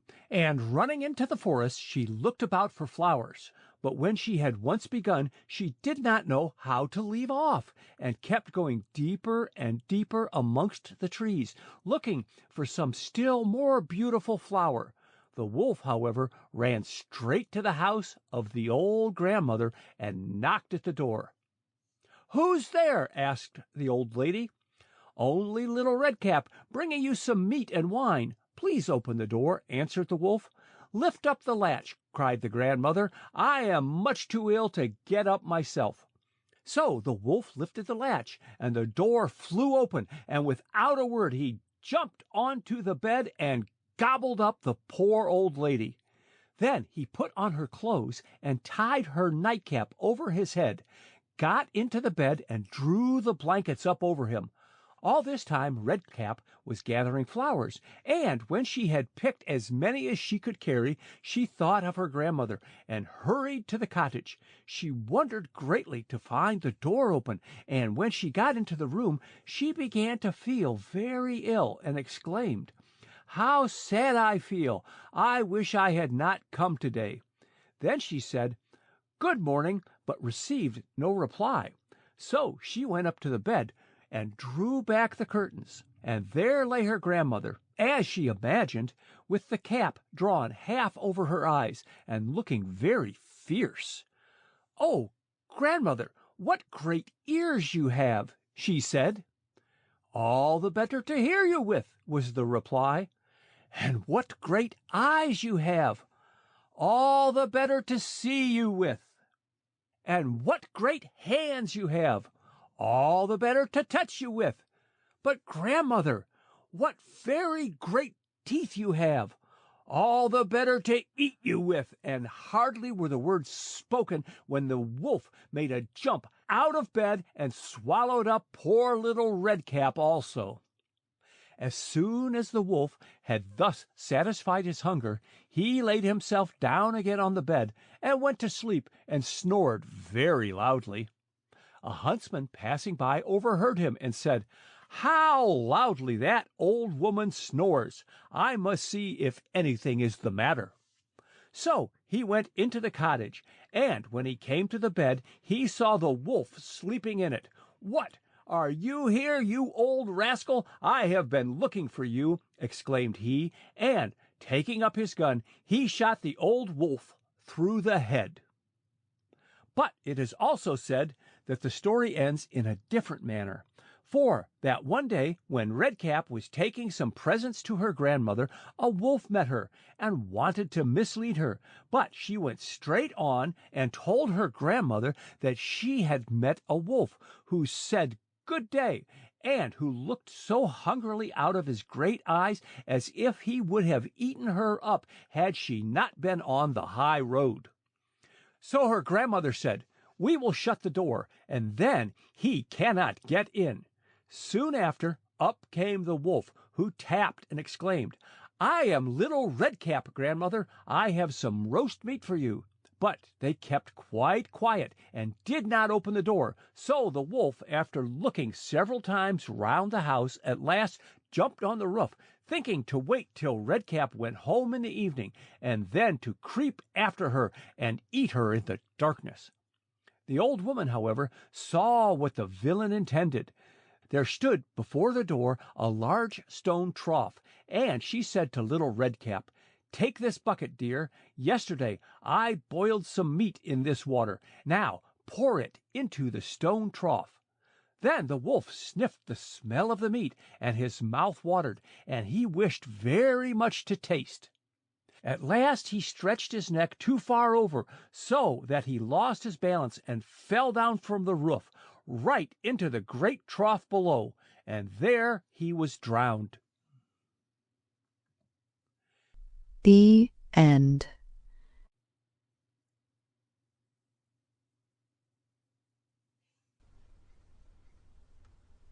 The Golden Goose.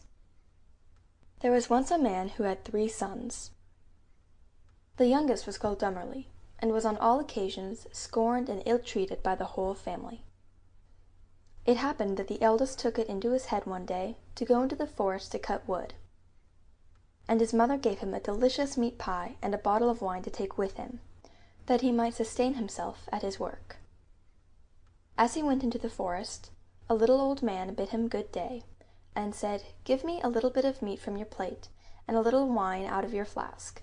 I am very hungry and thirsty."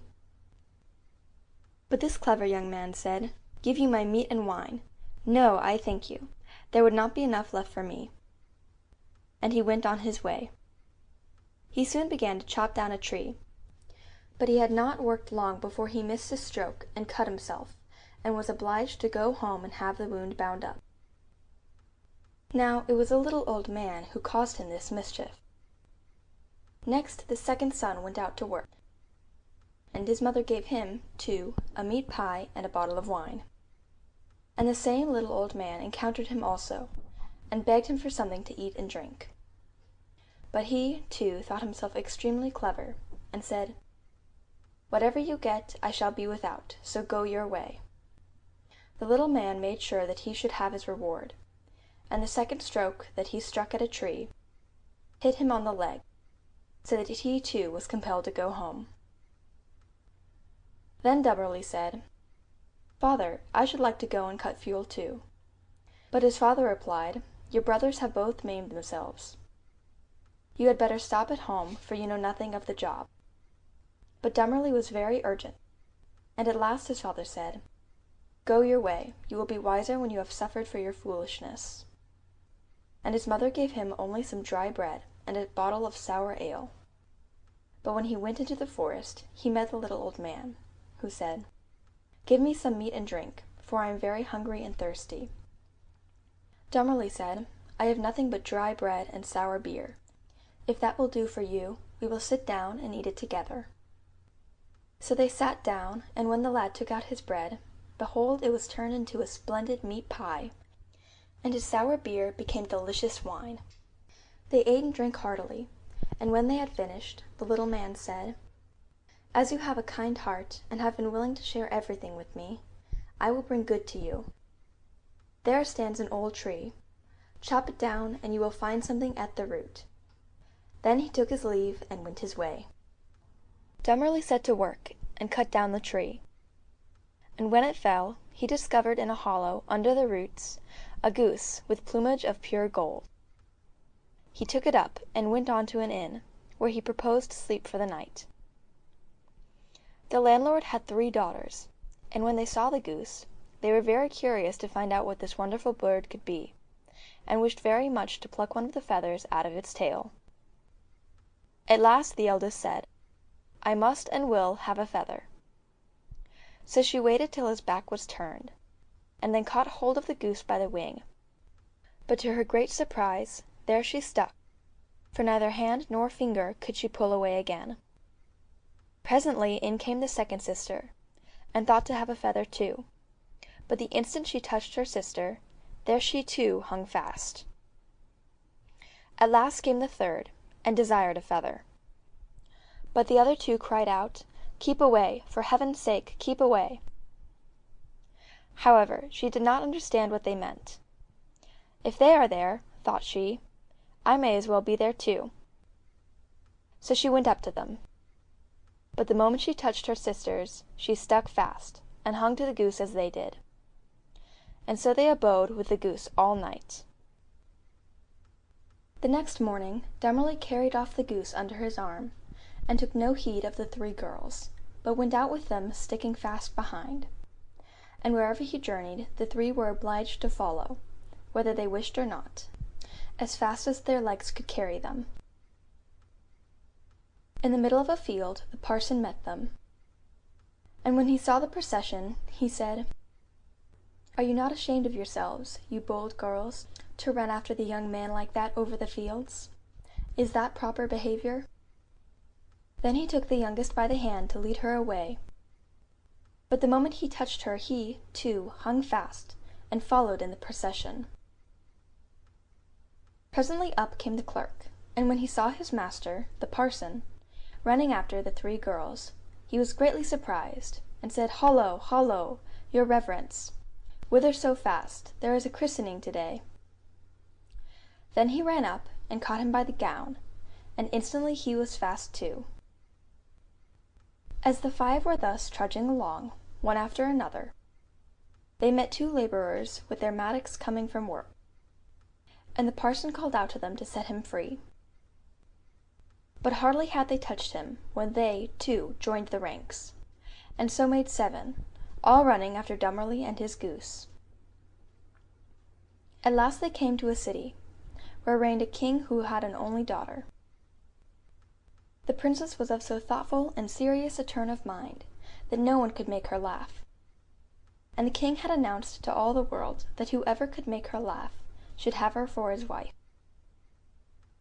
When the young man heard this, he went to her with the goose and all of its followers, and as soon as she saw the 7 all hanging together, and running about, treading on each other's heels, she could not help bursting into a long and loud laugh.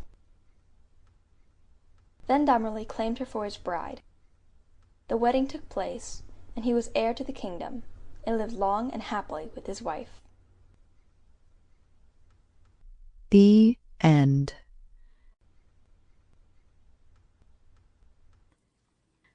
Cinderella. The wife of a rich man fell sick, and when she felt that her end drew nigh, she called her only daughter to her bedside and said, "Always be a good girl, and I will look down from heaven and watch over you." Soon afterward she shut her eyes and died, and was buried in the garden, and the little girl went every day to her grave and wept, and was always good and kind to all about her. And the snow spread a beautiful white covering over the grave, but by the time the sun had melted it away again, her father had married another wife. This new wife had 2 daughters of her own. They were fair in face, but foul at heart, and it was now a sorry time for the poor little girl. "What does the good-for-nothing thing want in the parlor?" said they, and they took away her fine clothes, and they gave her an old frock to put on, and laughed at her and turned her into the kitchen. Then she was forced to do hard work, to rise early before daylight, to bring the water, to make the fire, to cook and to wash. She had no bed to lie down on, but was made to lie by the hearth among the ashes, and they called her Cinderella. It happened once that her father was going to the fair, and asked his wife's daughters what he should bring to them. "Fine clothes," said the first. "Pearls and diamonds," said the second. "Now, child," said he to his own daughter, "what will you have?" "The first sprig, dear father, that rubs against your hat on your way home," said she. Then he bought for the 2 first the fine clothes and pearls and diamonds they had asked for, and on his way home, as he rode through a green copse, a sprig of hazel brushed against him, so he broke it off, and when he got home he gave it to his daughter. Then she took it and went to her mother's grave and planted it there, and cried so much that it was watered with her tears, and there it grew and became a fine tree, and soon a little bird came and built its nest upon the tree, and talked with her and watched over her, and brought her whatever she wished for.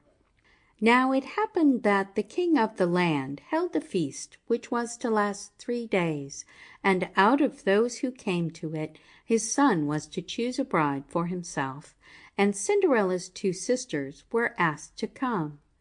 So they called Cinderella and said, "Now comb our hair, brush our shoes, and tie our sashes for us, for we are going to dance at the king's feast." Then she did as she was told, but when all was done she could not help crying, for she thought to herself she would have liked to go to the dance too, and at last she begged her mother very hard to let her go. "You, Cinderella," said she, "you who have nothing to wear, no clothes at all, and who cannot even dance, you want to go to the ball?" And when she kept on begging, to get rid of her, she said at last, "I will throw this basinful of peas into the ash heap, and if you have picked them all out in 2 hours' time, you shall go to the feast too."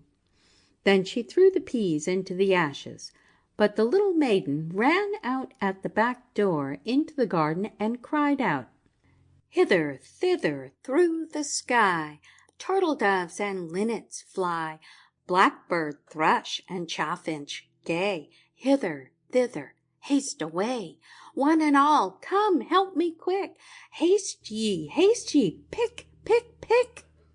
Then first came 2 white doves, and next 2 turtle doves, and after them all the little birds under heaven came, and the little doves stooped their heads down and set to work, pick, pick, pick, and then the others began to pick, pick, pick, and picked out all the good grain and put it into a dish, and left the ashes. At the end of 1 hour the work was done, and all flew out again at the windows. Then she brought the dish to her mother, but mother said, "No, no, indeed. You have no clothes and cannot dance. You shall not go." And when Cinderella begged very hard to go, she said, "If you can, in 1 hour's time, pick 2 of these dishes of peas out of the ashes, you shall go too." So she shook 2 dishes of peas into the ashes, but the little maiden went out into the garden at the back of the house, and called as before, and all the birds came flying, and in half an hour's time all was done, and out they flew again. And then Cinderella took the dishes to her mother, rejoicing to think that she should now go to the ball. But her mother said, "It is all of no use, you cannot go. You have no clothes and cannot dance, and you would only put us to shame." And off she went with her 2 daughters to the feast. Now, when they were all gone, and nobody left at home, Cinderella went sorrowfully and sat down under the hazel tree, and cried out, "Shake, shake, hazel tree, gold and silver over me." Then her friend the bird flew out of the tree, and brought a gold and silver dress for her, and slippers of spangled silk, and she put them on, and followed her sisters to the feast. But they did not know her, she looked so fine and beautiful in her rich clothes. The king's son soon came up to her, and took her by the hand, and danced with her and no one else, and he never left her hand. But when anyone else came to ask her to dance, he said, "This lady is dancing with me." Thus they danced till a late hour of the night, and then she wanted to go home, and the king's son said, "I shall go and take care of you to your home," for he wanted to see where the beautiful maid lived. But she slipped away from him unawares, and ran off towards home, and the prince followed her. Then she jumped up into the pigeon house and shut the door. So he waited till her father came home, and told him that the unknown maiden who had been at the feast had hidden herself in the pigeon house. But when they had broken open the door, he found no one within, and as they came back into the house, Cinderella lay, as she always did, in her dirty frock by the ashes, for she had run as quickly as she could through the pigeon house and on to the hazel tree, and had there taken off her beautiful clothes and laid them beneath the tree, that the bird might carry them away, and had seated herself amid the ashes again in her little old frock. The next day, when the feast was again held, and her father, mother, and sisters were gone, Cinderella went to the hazel tree, and all happened as the evening before. The king's son, who was waiting for her, took her by the hand and danced with her. And when anyone asked her to dance, he said, as before, "This lady is dancing with me." When night came, she wanted to go home, and the king's son went with her, but she sprang away from him all at once into the garden behind her father's house. In this garden stood a fine large pear tree, and Cinderella jumped up into it without being seen. Then the king's son waited till her father came home, and said to him, "The unknown lady has slipped away, and I think she must have sprung into the pear tree." The father ordered an axe to be brought, and they cut down the tree, but found no one upon it. And when they came back into the kitchen, there lay Cinderella in the ashes as usual, for she had slipped down the other side of the tree and carried her beautiful clothes back to the bird at the hazel tree, and then put on her little old frock. The third day, when her father and mother and sisters were gone, she went again into the garden and said, "Shake, shake, hazel tree, gold and silver over me." Then her kind friend the bird brought a dress still finer than the former one, and slippers which were all of gold, and the king's son danced with her alone, and when anyone else asked her to dance, he said, "This lady is my partner." Now when night came, she wanted to go home, and the king's son would go with her, but she managed to slip away from him, though in such a hurry that she dropped her left golden slipper upon the stairs. So the prince took the shoe and went the next day to the king his father and said, "I will take for my wife the lady that this golden shoe fits." Then both the sisters were overjoyed to hear this, for they had beautiful feet and had no doubt that they could wear the golden slipper. The eldest was first into the room where the slipper was, and wanted to try it on, and the mother stood by. But her big toe could not go into it, and the shoe was altogether much too small for her. Then the mother said, "Never mind, cut it off. When you are queen you will not care about toes. You will not want to go on foot." So the silly girl cut her big toe off and squeezed the shoe on and went to the king's son. Then he took her for his bride and rode away with her. But on their way home they had to pass by the hazel tree that Cinderella had planted, and there sat a little dove on the branch singing, back again, look to the shoe. The shoe is too small and not made for you. Prince, prince, look again for thy bride, for she's not the true one that sits by thy side." Then the prince looked at her foot and saw by the blood that streamed from it what a trick she had played him. So he brought the false bride back to her home and said, "This is not the right bride. Let the other sister try and put on the slipper." Then she went into the room and got her foot into the shoe, all but the heel, which was too large. But her mother squeezed it in till the blood came, and took her to the king's son, and he rode away with her. But when they came to the hazel tree, the little dove sat there still and sang as before. Then the king's son looked down and saw that the blood streamed from the shoe. So he brought her back again also. "This is not the true bride," he said to the father. "Have you no other daughters?" Then Cinderella came, and she took her clumsy shoe off and put on the golden slipper, and it fitted as if it had been made for her. And when he drew near and looked at her face, the prince knew her and said, "This is the right bride." Then he took Cinderella on his horse and rode away. And when they came to the hazel tree, the white dove sang, "Prince, prince, take home thy bride, for she's the true one that sits by thy side." The End.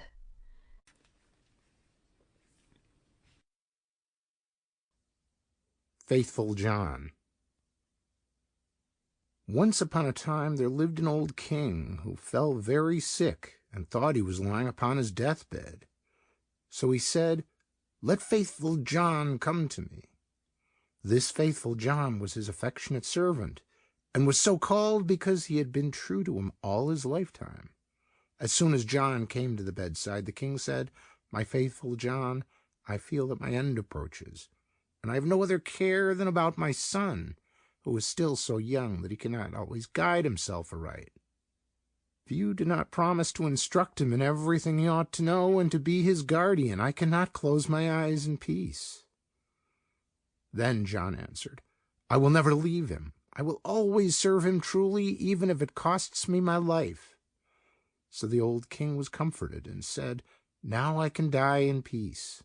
After my death you must show him all the chambers, halls, and vaults in the castle, and all the treasures which are in them. But the last room in the long corridor you must not show him, for in it hangs the portrait of the daughter of the king of the golden palace.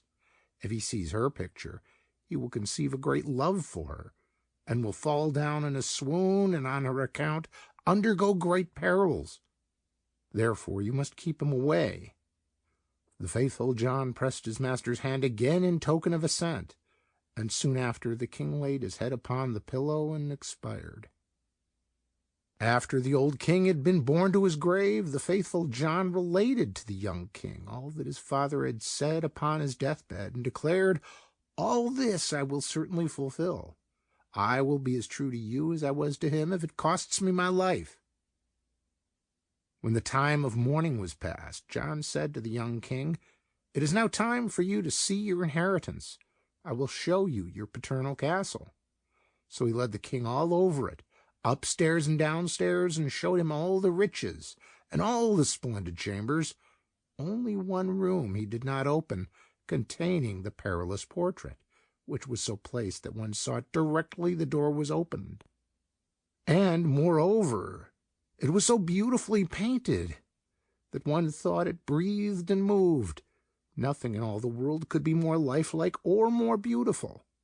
The young king remarked, however, that the faithful John always passed by one door, so he asked, "Why do you not open that one?" "There is something in it," he replied, "which will frighten you." But the king said, "I have seen all the rest of the castle, and I will know what is in there." And he went and tried to open the door by force. The faithful John pulled him back and said, "I promised your father before he died that you should not see the contents of that room. It would bring great misfortunes both upon you and me." "Oh, no," replied the young king. "If I did not go in, it will be my certain ruin. I should have no peace night or day until I had seen it with my own eyes. Now I will not stir from the place till you unlock the door." Then the faithful John saw that it was of no use talking, so with a heavy heart and many sighs he picked the key out of the great bunch. When he had opened the door, he went in first, and thought he would cover up the picture, that the king should not see it. But it was of no use, for the king stepped upon tiptoes and looked over his shoulder, and as soon as he saw the portrait of the maiden, which was so beautiful and glittered with precious stones, he fell down on the ground insensible. The faithful John lifted him up and carried him to his bed, and thought with great concern, "Mercy on us! The misfortune has happened. What will come of it?" And he gave the young king wine until he came to himself. The first words he spoke were, "Who does that beautiful picture represent?" "That is the daughter of the king of the Golden Palace," was the reply. "Then," said the young king, "my love for her is so great that if all the leaves on the trees had tongues, they should not gainsay it. My life is set upon the search for her. You are my faithful John. You must accompany me." The trusty servant deliberated for a long while how to set about this business, for it was very difficult to get into the presence of the king's daughter. At last he bethought himself of a way, and said to the king, "Everything which she has around her is of gold, chairs, tables, dishes, bowls, and all the household utensils. Among your treasures are 5 tons of gold. Let one of the goldsmiths of your kingdom manufacture vessels and utensils of all kinds therefrom, all kinds of birds and wild and wonderful beasts, such as will please her. Then we will travel with these and try our luck." Then the king summoned all his goldsmiths, who worked day and night until many very beautiful things were ready. When all had been placed on board a ship, the faithful John put on merchant's clothes, and the king likewise, so that they might travel quite unknown. Then they sailed over the wide sea, and sailed away until they came to the city where dwelt the daughter of the king of the Golden Palace. The faithful John told the king to remain in the ship and wait for him. "Perhaps," said he, "I shall bring the king's daughter with me. Therefore take care that all is in order, and set out the golden vessels and adorn the whole ship." Thereupon John placed in a napkin some of the golden cups, stepped upon land, and went straight to the king's palace. When he came into the castle yard, a beautiful maid stood by the brook, who had 2 golden pails in her hand, drawing water. And when she had filled them, and had turned round, she saw a strange man, and asked who he was. Then John answered, "I am a merchant," and opening his napkin, he showed her its contents. Then she exclaimed, Oh, what beautiful golden things! And setting the pails down, she looked at the cups one after another and said, The king's daughter must see these. She is so pleased with anything made of gold that she will buy all these. And taking him by the hand, she led him in, for she was the lady's maid. When the king's daughter saw the golden cups, she was much pleased, and said, They are so finely worked that I will purchase them all. But the faithful John replied, I am only the servant of a rich merchant. What I have here is nothing in comparison to those which my master has in his ship, than which nothing more delicate or costly has ever been worked in gold. Then the king's daughter wished to have them all brought, but he said, It would take many days, and so great is the quantity that your palace has not halls enough in it to place them around. Then her curiosity and desire were still more excited, and at last she said, Take me to the ship. I will go myself and look at your master's treasure. The faithful John conducted her to the ship with great joy, and the king, when he beheld her, saw that her beauty was still greater than the picture had represented, and thought nothing else but that his heart would jump out of his mouth. Presently she stepped on board, and the king conducted her below.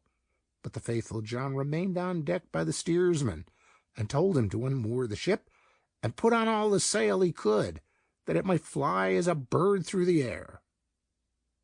Meanwhile, the king showed the princess all the golden treasures, the dishes, cups, bowls, the birds, the wild and wonderful beasts.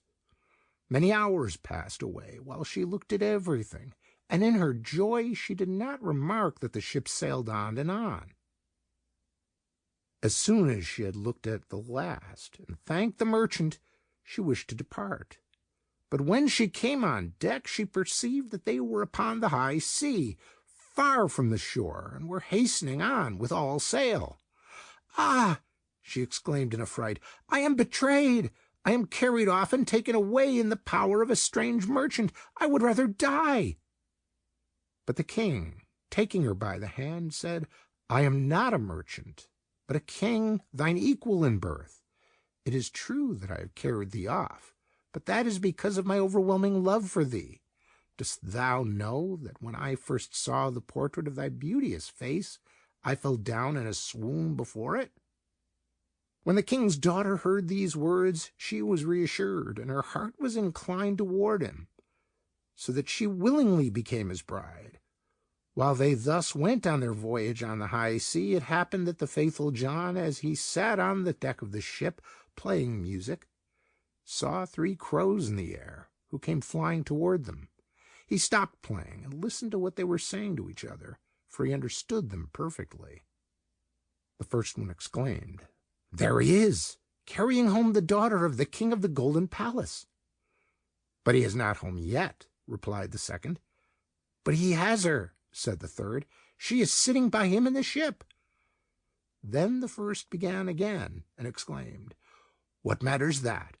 When they go on shore, a fox-colored horse will spring toward them, on which he will mount, and as soon as he is on it, it will jump up with him into the air, so that he will never again see his bride.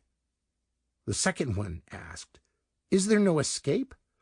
Oh, yes, if another mounts behind quickly and takes out the firearms which are in the holster, and with them shoots the horse dead, then the young king will be saved. But who knows that?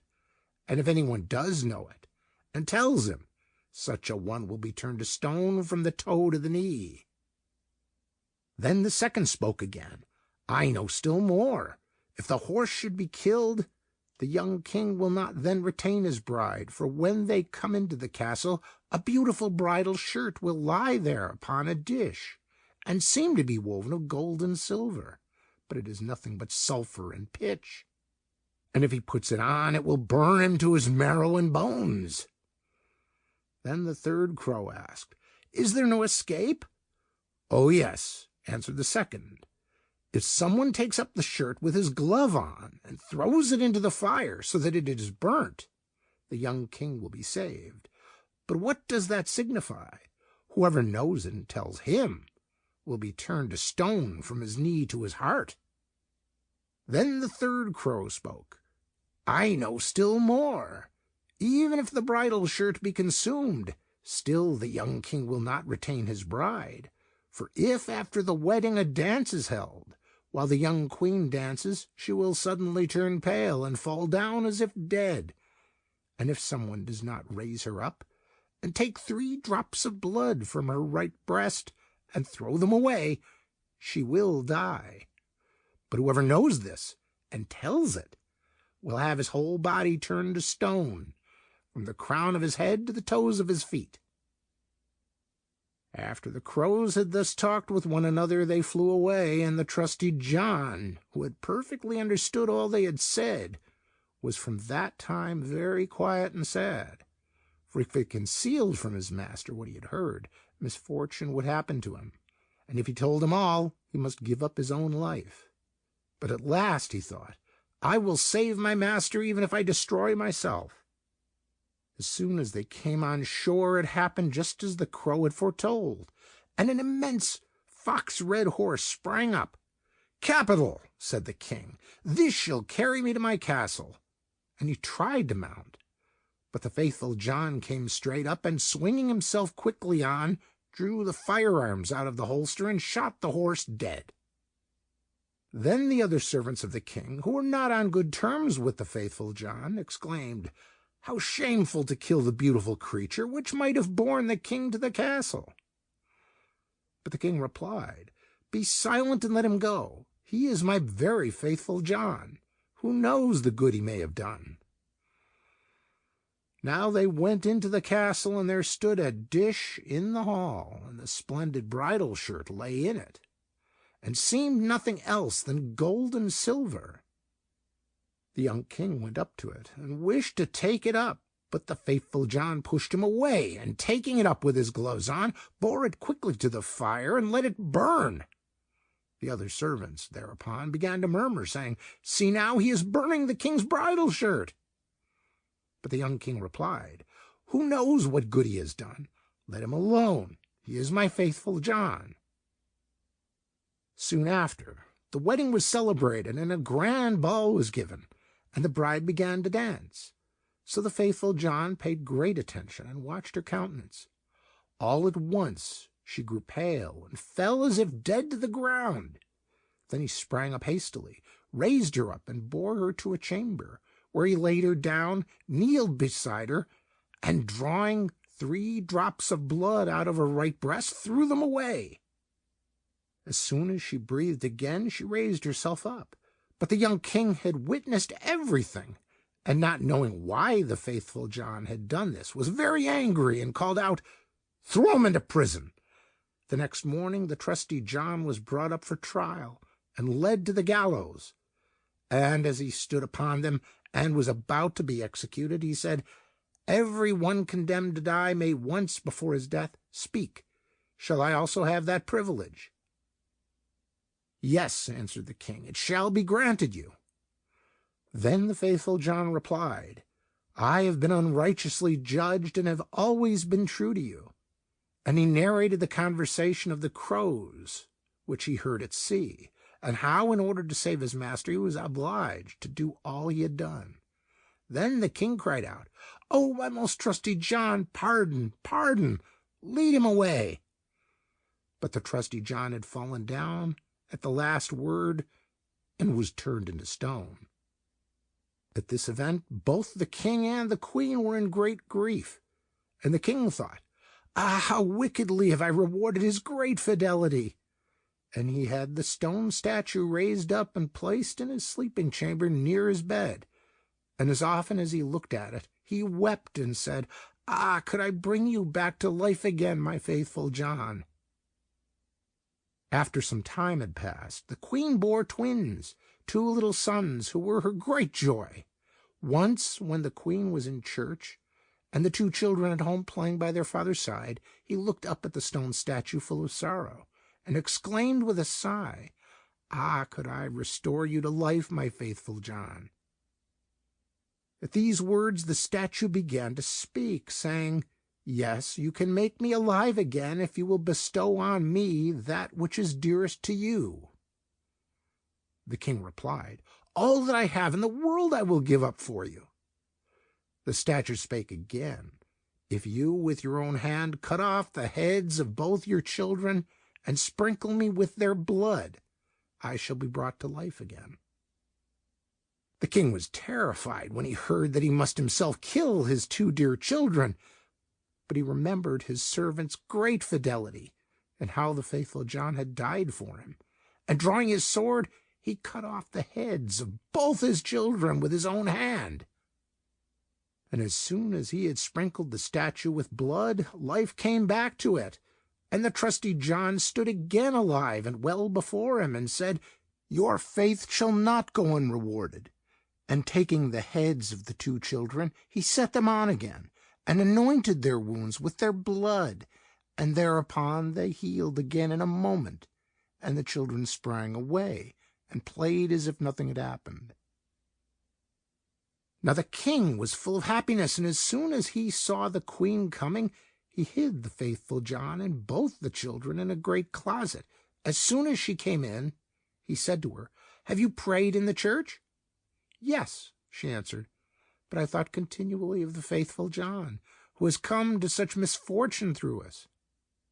Then he replied, "My dear wife, we can restore his life again to him, but it will cost us both our little sons, whom we must sacrifice."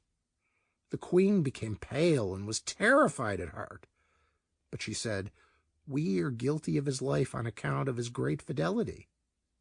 Then he was very glad that she thought as he did, and going up to the closet, he unlocked it, brought out the children and the faithful John, saying, "God be praised, he is saved, and we shall still have our little sons." And then he told her all that happened. Afterward, they lived happily together to the end of their days. The End.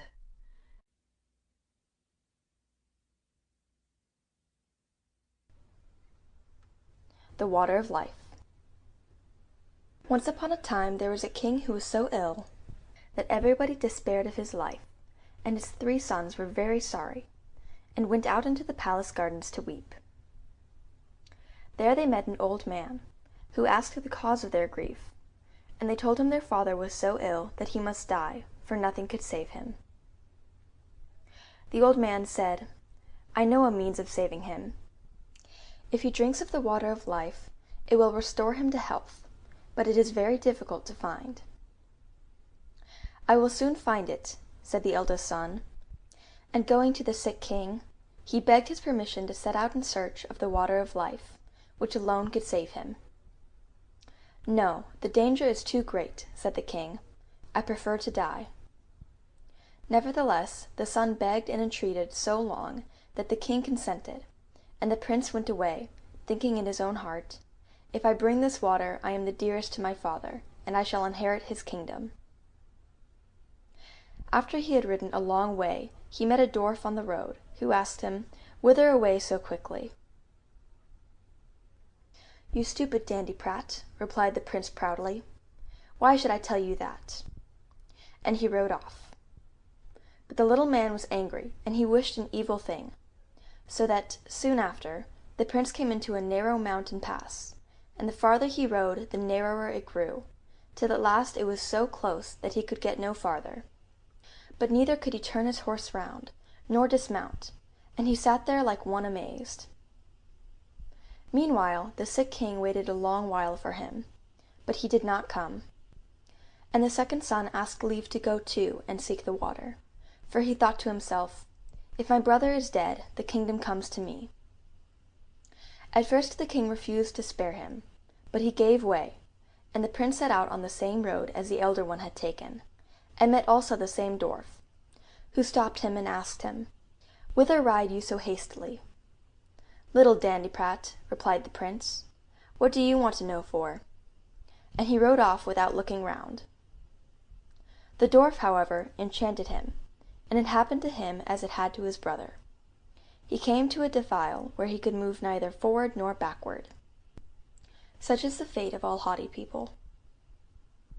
Now, when the second son did not return, the youngest begged leave to go and fetch the water, and the king was obliged at last to give his consent.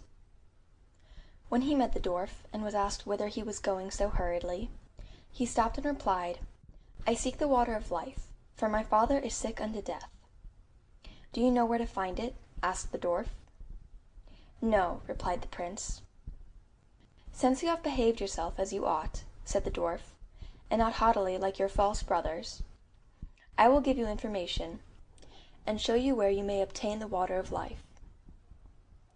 It flows from a fountain in the court of an enchanted castle, into which you can never penetrate if I do not give you an iron rod and 2 loaves of bread. With the rod knock thrice at the iron door of the castle, and it will spring open. Within lie 2 lions with open jaws, but if you throw down to each a loaf of bread, they will be quiet. Then hasten and fetch some of the water of life before it strikes 12, for then the door will shut again, and you will be imprisoned." The prince thanked the dwarf, and, taking the rod and bread, he set out on his journey. And as he arrived at the castle, he found it as the dwarf had said. At the 3rd knock the door sprang open, and, when he had stilled the lions with the bread, he walked into a fine, large hall, where sat several enchanted princes, from whose fingers he drew off the rings, and he also took away with him a sword and some bread which lay there. A little farther on he came to a room wherein stood a beautiful maiden, who was so pleased to see him that she kissed him and said he had freed her, and should have her whole kingdom, and if he came in another year their wedding should be celebrated. Then she told him where the fountain of water of life was placed, and he hastened away lest it should strike 12 ere he gained it. He came next into a room where a fine, clean covered bed stood, and, being tired, he lay down to rest himself a bit. But he went to sleep, and when he awoke it struck the quarter to 12, and the sound made him hurry to the fountain, from which he took some of the water in a cup which stood near. This done, he hastened to the door, and was scarcely out before it struck 12, and the door swung to so heavily that it carried away a piece of his heel. But he was very glad, in spite of this, that he had procured the water, and he journeyed homeward, and passed again where the dwarf stood. When the dwarf saw the sword and bread which he had brought away, he declared he had done well, for with the sword he could destroy whole armies, but the bread was worth nothing. Now the prince was not willing to return home to his father without his brothers, and so he said to the dwarf, "Dear dwarf, can you tell me where my brothers are? They went out before me in search of the water of life, and did not return." "They are stuck fast between 2 mountains," replied the dwarf, "because they were so haughty I enchanted them there." Then the prince begged for their release, till at last the dwarf brought them out. But he warned the youngest to beware of them, for they had evil in their hearts. When his brothers came he was very glad, and he related to them all that had happened to him, how he had found the water of life and brought away a cupful of it, and how he had rescued a beautiful princess, who for a whole year was going to wait for him, and then he was to return to be married to her and receive a rich kingdom. After this tale the 3 brothers rode away together, and soon entered a province where there were war and famine raging, and the king thought he should perish, so great was his necessity. The youngest prince went to this king and gave him the bread, with which he fed and satisfied his whole people. And then the prince gave him the sword, wherewith he defeated and slew all his enemies, and regained peace and quiet. This effected, the prince took back the bread and sword, and rode on farther with his brothers, and by they came to 2 other provinces where also war and famine were destroying the people. To each king the prince lent his bread and sword, and so saved 3 kingdoms. After this they went on board a ship to pass over the sea which separated them from home, and during the voyage the 2 elder brothers said to one another, "Our brother has found the water of life, and we have not. Therefore our father will give the kingdom which belongs to us to him, and our fortune will be taken away." Indulging these thoughts, they became so envious that they consulted together how they should kill him, and one day, waiting till he was fast asleep, they poured the water out of his cup and took it for themselves, while they filled his cup with bitter salt water. As soon as they arrived at home, the youngest brother took his cup to the sick king, that he might drink out of it and regain his health. But scarcely had he drunk a very little of the water, when he became worse than before, for it was as bitter as wormwood. While the king lay in this state, the two elder princes came, and accused their brother of poisoning their father. But they had brought the right water, and they handed it to the king. Scarcely had he drunk a little out of the cup, when the king felt his sickness leave him, and soon he was strong and healthy as in his young days. The two brothers now went to the youngest prince, mocking him, and saying, "You certainly found the water of life, but you had the trouble and we had the reward. You should have been more cautious and kept your eyes open, for we took your cup while you were asleep on the sea. And, moreover, in a year one of us intends to fetch your princess. Beware, however, that you betray us not. The king will not believe you, and if you say a single word your life will be lost. But if you remain silent you are safe." The old king, nevertheless, was very angry with his youngest son, who had conspired, as he believed, against his life. He caused his court to be assembled, and sentence was given to the effect that the prince should be secretly shot. And once as he rode out hunting, unsuspicious of any evil, the huntsman was sent with him to perform the deed. By and by, when they were alone in the wood, the huntsman seemed so sad that the prince asked him what ailed him. The huntsman replied, "I cannot and yet must tell you." "Tell me boldly what it is," said the prince. "I will forgive you." "Ah, it is no other than that I must shoot you, for so has the king ordered me," said the huntsman, with a deep sigh. The prince was frightened, and said, "Let me live, dear huntsman, let me live. I will give you my royal coat, and you shall give me yours in exchange." To this the huntsman readily assented, for he felt unable to shoot the prince. And after they had exchanged their clothing, the huntsman returned home, and the prince went deeper into the wood. A short time afterward, 3 wagons, laden with gold and precious stones, came to the king's palace for his youngest son.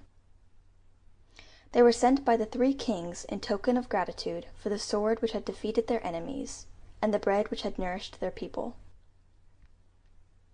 At this arrival the old king said to himself, "Perhaps, after all, my son was guiltless," and he lamented to his courtiers that he had let his son be killed.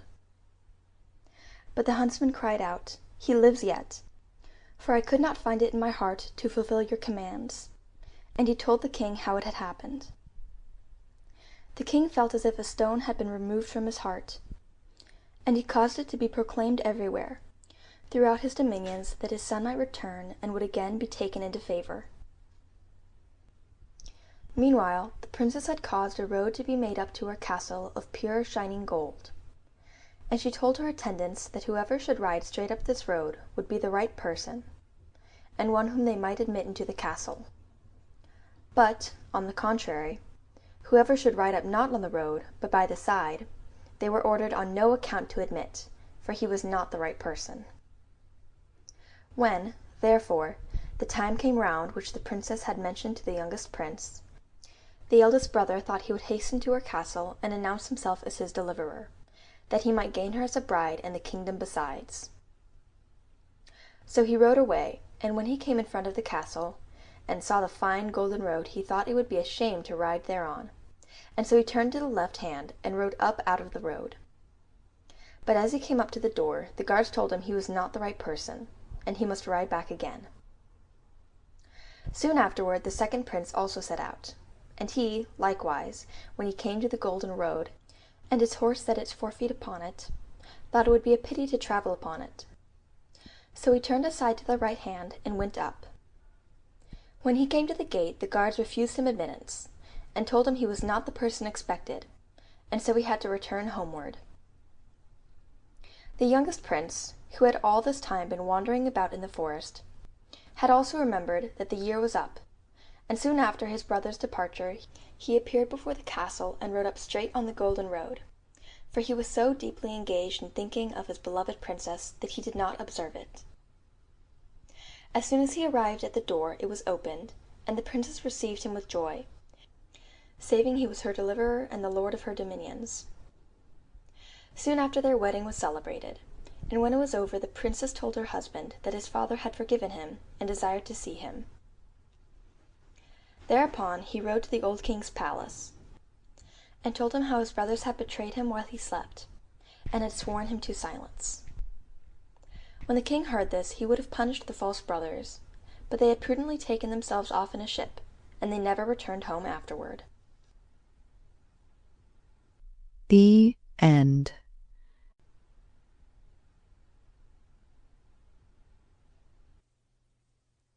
Briar Rose. Once upon a time there lived a king and queen who had no children, and this they lamented very much. But one day, as the queen was walking by the side of the river, a little fish lifted its head out of the water and said, "Your wish shall be fulfilled, and you shall soon have a daughter." What the little fish had foretold soon came to pass, and the queen had a little girl who was so very beautiful that the king could not cease looking on her for joy, and determined to hold a great feast. So he invited not only his relations, friends, and neighbors, but also all the fairies, that they might be kind and good to his little daughter. Now there were 13 fairies in his kingdom, and he had only 12 golden dishes for them to eat out of, so that he was obliged to leave one of the fairies without an invitation. The rest came, and after the feast was over they gave all their best gifts to the little princess. One gave her virtue, another beauty, another riches, and so on until she had all that was excellent in the world. When 11 had done blessing her, the 13th, who had not been invited, and was very angry on that account, came in and determined to take her revenge. So she cried out, "The king's daughter shall in her 15th year be wounded by a spindle, and fall down dead." Then the 12th, who had not yet given her gift, came forward and said that the bad wish must be fulfilled, but that she could soften it, and that the king's daughter should not die, but fall asleep for 100 years. But the king hoped to save his dear child from the threatened evil, and ordered that all the spindles in the kingdom should be brought up and destroyed. All the fairies' gifts were in the meantime fulfilled, for the princess was so beautiful and well behaved and amiable and wise that everyone who knew her loved her. Now it happened that on the very day she was 15 years old the king and queen were not at home, and she was left alone in the palace. So she roamed about by herself and looked at all the rooms and chambers, till at last she came to an old tower, to which there was a narrow staircase ending with a little door. In the door there was a golden key, and when she turned it the door sprang open, and there sat an old lady, spinning away very busily. "Why, how now, good mother?" said the princess. "What are you doing there?" "Spinning," said the old lady, and nodded her head. "How prettily that little thing turns round," said the princess, and took the spindle and began to spin. But scarcely had she touched it before the prophecy was fulfilled, and she fell down lifeless on the ground. However, she was not dead, but had only fallen into a deep sleep, and the king and queen, who just then came home, and all their court, fell asleep too, and the horses slept in the stables, and the dogs in the yard, and the pigeons on the housetop, and the flies on the walls. Even the fire on the hearth left off blazing and went to sleep, and the meat that was roasting stood still, and the cook, who was at the moment pulling the kitchen boy by the hair to give him a box on the ear for something he had done amiss, let him go, and both fell asleep.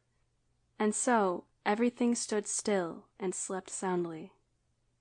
A high hedge of thorns soon grew around the palace, and every year it became higher and thicker, till at last the whole palace was surrounded and hidden, so that not even the roof or the chimneys could be seen. But there went a report all through the land of the beautiful sleeping Briar Rose, for thus was the king's daughter called, and that from time to time several kings' sons came and tried to break through the thicket into the palace. This they could never do, for the thorns and bushes laid hold of them, as it were with hands, and there they stuck fast and died miserably. After many, many years, there came another king's son into that land, and an old man told him the story of the thicket of thorns, and how a beautiful palace stood behind it, in which was a wondrous princess called Briar Rose, asleep with all her court. He told, too, how he had heard from his grandfather that many, many princes had come, and had tried to break through the thicket, but had stuck fast and died. Then the young prince said, "All this shall not frighten me. I will go and see Briar Rose." The old man tried to dissuade him, but he persisted in going. Now that very day the 100 years were completed, and as the prince came to the thicket he saw nothing but beautiful flowering shrubs, through which he passed with ease, and they closed after him as firm as ever. Then he came at last to the palace, and there in the yard lay the dogs asleep, and the horses in the stables, and on the roof sat the pigeons fast asleep with their heads under their wings. And when he came into the palace, the flies slept on the walls, and the cook in the kitchen was still holding up her hand, as if she would beat the boy, and the maid sat with a black fowl in her hand ready to be plucked. Then he went on still further, and all was so still that he could hear every breath he drew, till at last he came to the old tower and opened the door of the little room in which Briar Rose was, and there she lay fast asleep, and looked so beautiful that he could not take his eyes off, and he stooped down and gave her a kiss. But the moment he kissed her, she opened her eyes and awoke, and smiled upon him. Then they went out together, and presently the king and queen also awoke, and all the court, and they gazed on each other with great wonder. And the horses got up and shook themselves, and the dogs jumped about and barked. The pigeons took their heads from under their wings, and looked about and flew into the fields. The flies on the walls buzzed away. The fire in the kitchen blazed up and cooked the dinner, and the roast meat turned round again. The cook gave the boy the box on his ear so that he cried out, and the maid went on plucking the fowl. And then was the wedding of the prince and Briar Rose celebrated, and they lived happily together all their lives. The End.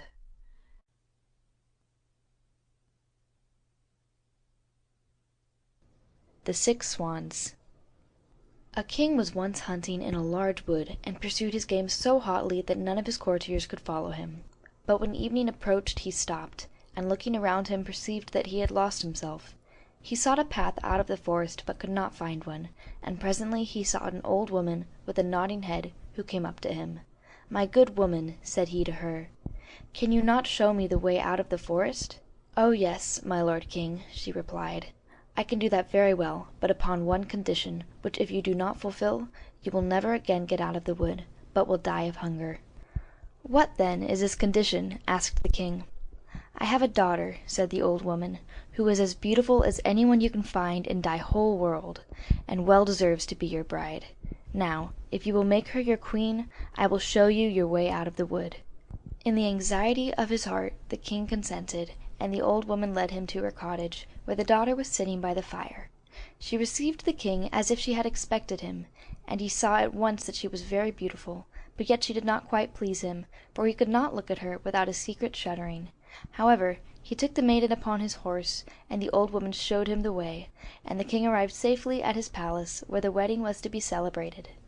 The king had been married once before, and had 7 children by his first wife, 6 boys and a girl, whom he loved above everything else in the world.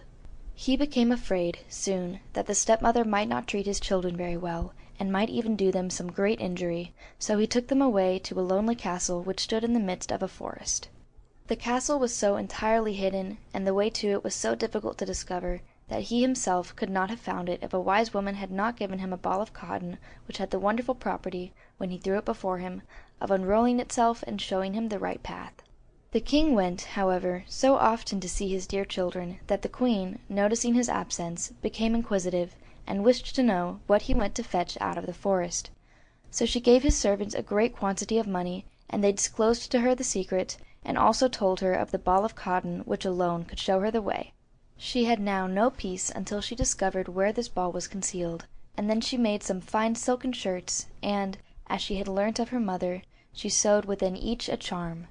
One day soon after, when the king was gone out hunting, she took the little shirts and went into the forest, and the cotton showed her the path. The children, seeing someone coming in the distance, thought it was their dear father, and ran out full of joy. Then she threw over each of them a shirt that, as it touched their bodies, changed them into swans, which flew away over the forest. The queen then went home, quite contented, and thought she was free of her stepchildren, but the little girl had not met her with the brothers, and the queen did not know of her. The following day the king went to visit his children, but he found only the maiden. "Where are your brothers?" asked he. "Ah, dear father," she replied, "they are gone away and have left me alone." And she told him how she had looked out of the window and seen them changed into swans, which had flown over the forest. And then she showed him the feathers which they had dropped in the courtyard, and which she had collected together. The king was much grieved, but he did not think that his wife could have done this wicked deed, and, as he feared the girl might also be stolen away, he took her with him. She was, however, so much afraid of the stepmother that she begged him not to stop more than one night in the castle. The poor maiden thought to herself, "This is no longer my place. I will go and seek my brothers." And when night came she escaped and went quite deep into the wood. She walked all night long and a great part of the next day, until she could go no further from weariness. Just then she saw a rough-looking hut, and going in she found a room with 6 little beds, but she dared not get into one, so crept under, and laying herself upon the hard earth, prepared to pass the night there. Just as the sun was setting she heard a rustling, and saw 6 white swans come flying in at the window.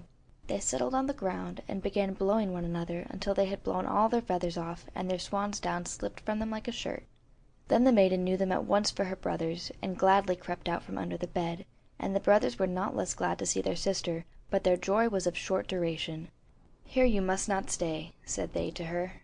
"This is a robber's hiding place. If they should return and find you here, they would murder you." "Can you not protect me, then?" inquired the sister. "No," they replied, "for we can only lay aside our swan's feathers for a quarter of an hour each evening, and for that time we regain our human form, but afterwards we resume our changed appearance." Their sister then asked them, with tears, "Can you not be restored again?"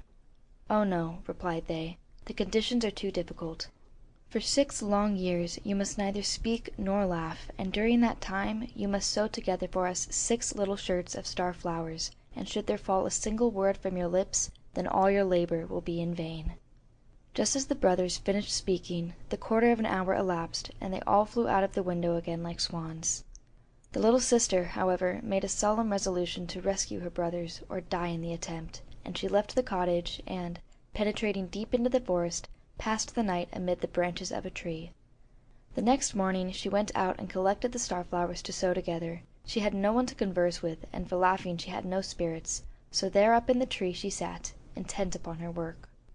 After she had passed some time there, it happened that the king of that country was hunting in the forest, and his huntsmen came beneath the tree on which the maiden sat. They called to her and asked, "Who art thou?" but she gave no answer. "Come down to us," continued they, "we will do thee no harm."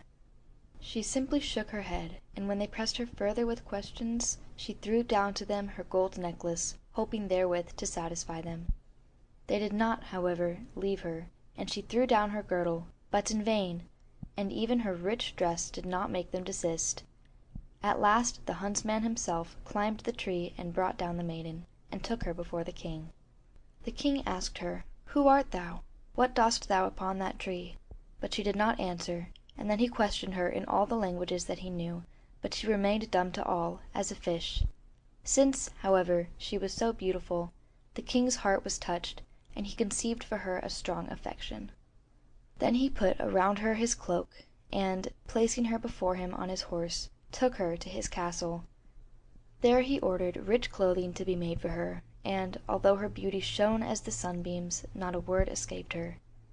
The king placed her by his side at table, and there her dignified mien and manners so won upon him, that he said, "This maiden will I marry, and no other in the world." And after some days he wedded her. Now the king had a wicked stepmother who was discontented with his marriage, and spoke evil of the young queen. "Who knows whence the wench comes?" said she. "She who cannot speak is not worthy of a king." A year after, when the queen brought her firstborn into the world, the old woman took him away. Then she went to the king and complained that the queen was a murderess. The king, however, would not believe it, and suffered no one to do any injury to his wife, who sat composedly sewing at her shirts and paying attention to nothing else. When a second child was born, the false stepmother used the same deceit, but the king again would not listen to her words, saying, "She is too pious and good to act so. Could she but speak and defend herself, her innocence would come to light. But when again the old woman stole away the third child, and then accused the queen, who answered not a word to the accusation, the king was obliged to give her up to be tried, and she was condemned to suffer death by fire. When the time had elapsed, and the sentence was to be carried out, it happened that the very day had come round when her dear brothers should be set free. The 6 shirts were also ready, all but the last, which yet wanted the left sleeve. As she was led to the scaffold, she placed the shirts upon her arm, and just as she had mounted it, and the fire was about to be kindled, she looked around and saw 6 swans come flying through the air. Her heart leapt for joy as she perceived her deliverers approaching, and soon the swans, flying towards her, alighted so near that she was enabled to throw over them the shirts, and as soon as she had done so, their feathers fell off and the brothers stood up alive and well. But the youngest was without his left arm, instead of which he had a swan's wing. They embraced and kissed each other, and the queen, going to the king, who was thunderstruck, began to say, "Now may I speak, my dear husband, and prove to you that I am innocent and falsely accused." And then she told him how the wicked woman had stolen away and hidden her 3 children. When she had concluded, the king was overcome with joy, and the wicked stepmother was led to the scaffold and bound to the stake and burnt to ashes. The king and queen for ever after lived in peace and prosperity with their 6 brothers. The End. Rapunzel. There once was a man and a woman who had long in vain wished for a child. At length the woman hoped that God was about to grant her desire. These people had a little window at the back of their house, from which a splendid garden could be seen, which was full of the most beautiful flowers and herbs. It was, however, surrounded by a high wall, and no one dared to go into it, because it belonged to an enchantress, who had great power and was dreaded by all the world. One day the woman was standing by this window and looking down into the garden, when she saw a bed which was planted with the most beautiful rampion, Rapunzel, and it looked so fresh and green that she longed for it, and had the greatest desire to eat some. This desire increased every day, and as she knew that she could not get any of it, she quite pined away, and looked pale and miserable. Then her husband was alarmed, and asked, "What ails you, dear wife?" "Ah," she replied, "if I can't get some of the rampion which is in the garden behind our house to eat, I shall die." The man, who loved her, thought, "Sooner than let your wife die, bring her some of the rampion yourself, let it cost you what it will." In the twilight of evening he clambered down over the wall into the garden of the enchantress, hastily clutched a handful of rampion, and took it to his wife. She at once made herself a salad of it, and ate it with much relish. She, however, liked it so much, so very much, that the next day she longed for it 3 times as much as before. If he was to have any rest, her husband must once more descend into the garden. In the gloom of evening, therefore, he let himself down again. But when he had clambered down the wall, he was terribly afraid, for he saw the enchantress standing before him. "How can you dare," said she with angry look, "to descend into my garden and steal my rampion like a thief? You shall suffer for it." "Ah," answered he, "let mercy take the place of justice. I only made up my mind to do it out of necessity. My wife saw your rampion from the window, and felt such a longing for it that she would have died if she had not got some to eat." Then the enchantress allowed her anger to be softened, and said to him, "If the case be as you say, I will allow you to take away with you as much rampion as you will, only I make one condition. You must give me the child which your wife will bring into the world. It shall be well treated, and I will care for it like a mother." The man in his terror consented to everything, and when the little one came to them, the enchantress appeared at once, gave the child the name of Rapunzel, and took it away with her. Rapunzel grew into the most beautiful child beneath the sun. When she was 12 years old, the enchantress shut her into a tower which lay in a forest, and had neither stairs nor door, but quite at the top was a little window. When the enchantress wanted to go in, she placed herself beneath this and cried, "Rapunzel, Rapunzel, let down your hair to me." Rapunzel had magnificent long hair, fine as spun gold, and when she heard the voice of the enchantress, she unfastened her braided tresses, wound them round one of the hooks of the window above, and then the hair fell 20 yards down, and the enchantress climbed up by it. After a year or two, it came to pass that the king's son rode through the forest and went by the tower. Then he heard a song, which was so charming that he stood still and listened. This was Rapunzel, who in her solitude passed her time in letting her sweet voice resound. The king's son wanted to climb up to her and looked for the door of the tower, but none was to be found. He rode home, but the singing had so deeply touched his heart that every day he went out into the forest and listened to it. Once when he was thus standing behind a tree, he saw that an enchantress came there, and he heard how she cried, "Rapunzel, Rapunzel, let down your hair." Then Rapunzel let down the braids of her hair, and the enchantress climbed up to her.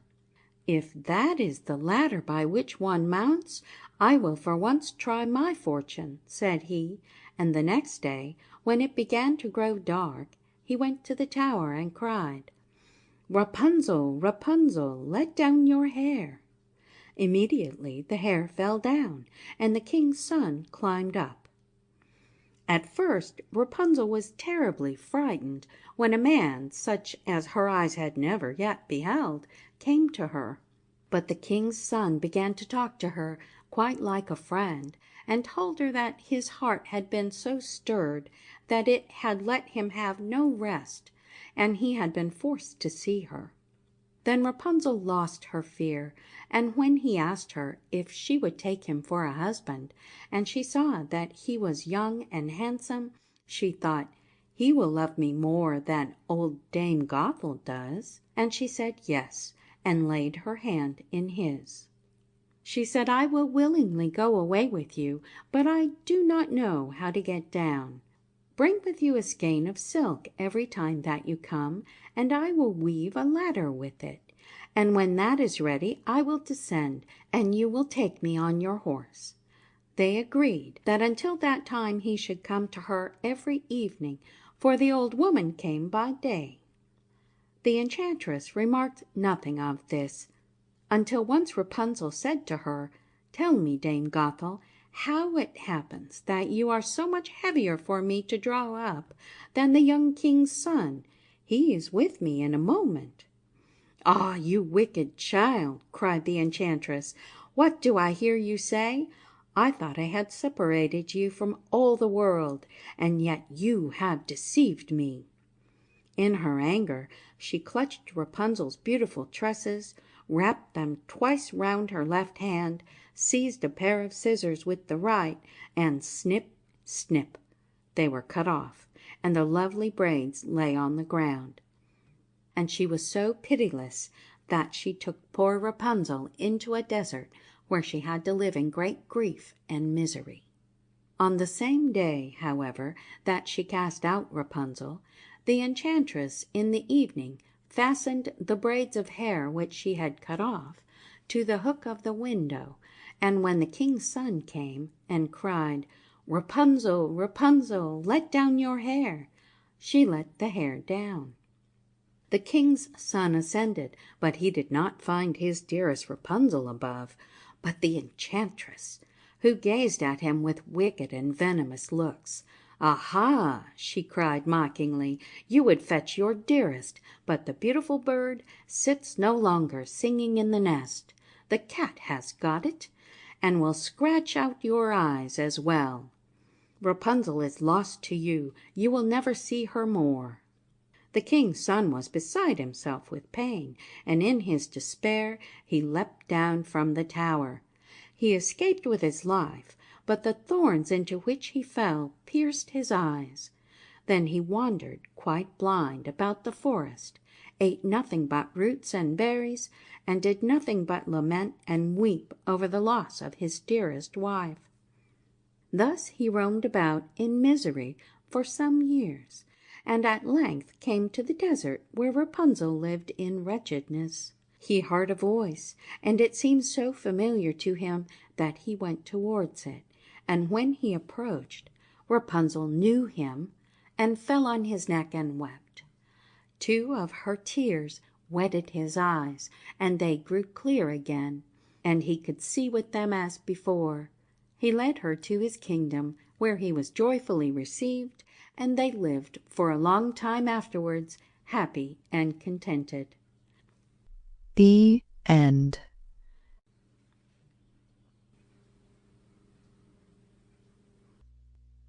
Mother Holly. There was once a widow who had 2 daughters, one of whom was pretty and industrious, while the other was ugly and idle. But she was much fonder of the ugly and idle one, because she was her own daughter, and the other, who was a stepdaughter, was obliged to do all the work and be the Cinderella of the house. Every day the poor girl had to sit by a well in the highway and spin till her fingers bled. Now it happened that one day the shuttle was marked with her blood, so she dipped it in the well to wash the mark off, but it dropped out of her hand and fell to the bottom. She began to weep and ran to her stepmother and told of the mishap. But she scolded her sharply, and was so garrulous as to say, "Since you have let the shuttle fall in, you must fetch it out again." So the girl went back to the well and did not know what to do, and in the sorrow of her heart she jumped into the well to get the shuttle. She lost her senses, and when she awoke and came to herself again, she was in a lovely meadow where the sun was shining and many thousands of flowers were growing. Along this meadow she went, and at last came to a baker's oven full of bread, and the bread cried out, "Oh, take me out, or I shall burn. I have been baked a long time." So she went up to it and took out all the loaves one after another with the bread shovel. After that she went on till she came to a tree covered with apples, which called out to her, "Oh, shake me, we apples are all ripe." So she shook the trees till the apples fell like rain, and went on shaking till they were all down, and when she had gathered them into a heap she went on her way. At last she came to a little house, out of which an old woman peeped, but she had such large teeth that the girl was frightened, and she was about to run away. But the old woman called out to her, "What are you afraid of, dear child? Stay with me. If you will do all the work in the house properly, you shall be the better for it. Only you must take care to make my bed well, and to shake it thoroughly till the feathers fly, for then there is snow on the earth. I am Mother Holly." As the old woman spoke so kindly to her, the girl took courage and agreed to enter her service.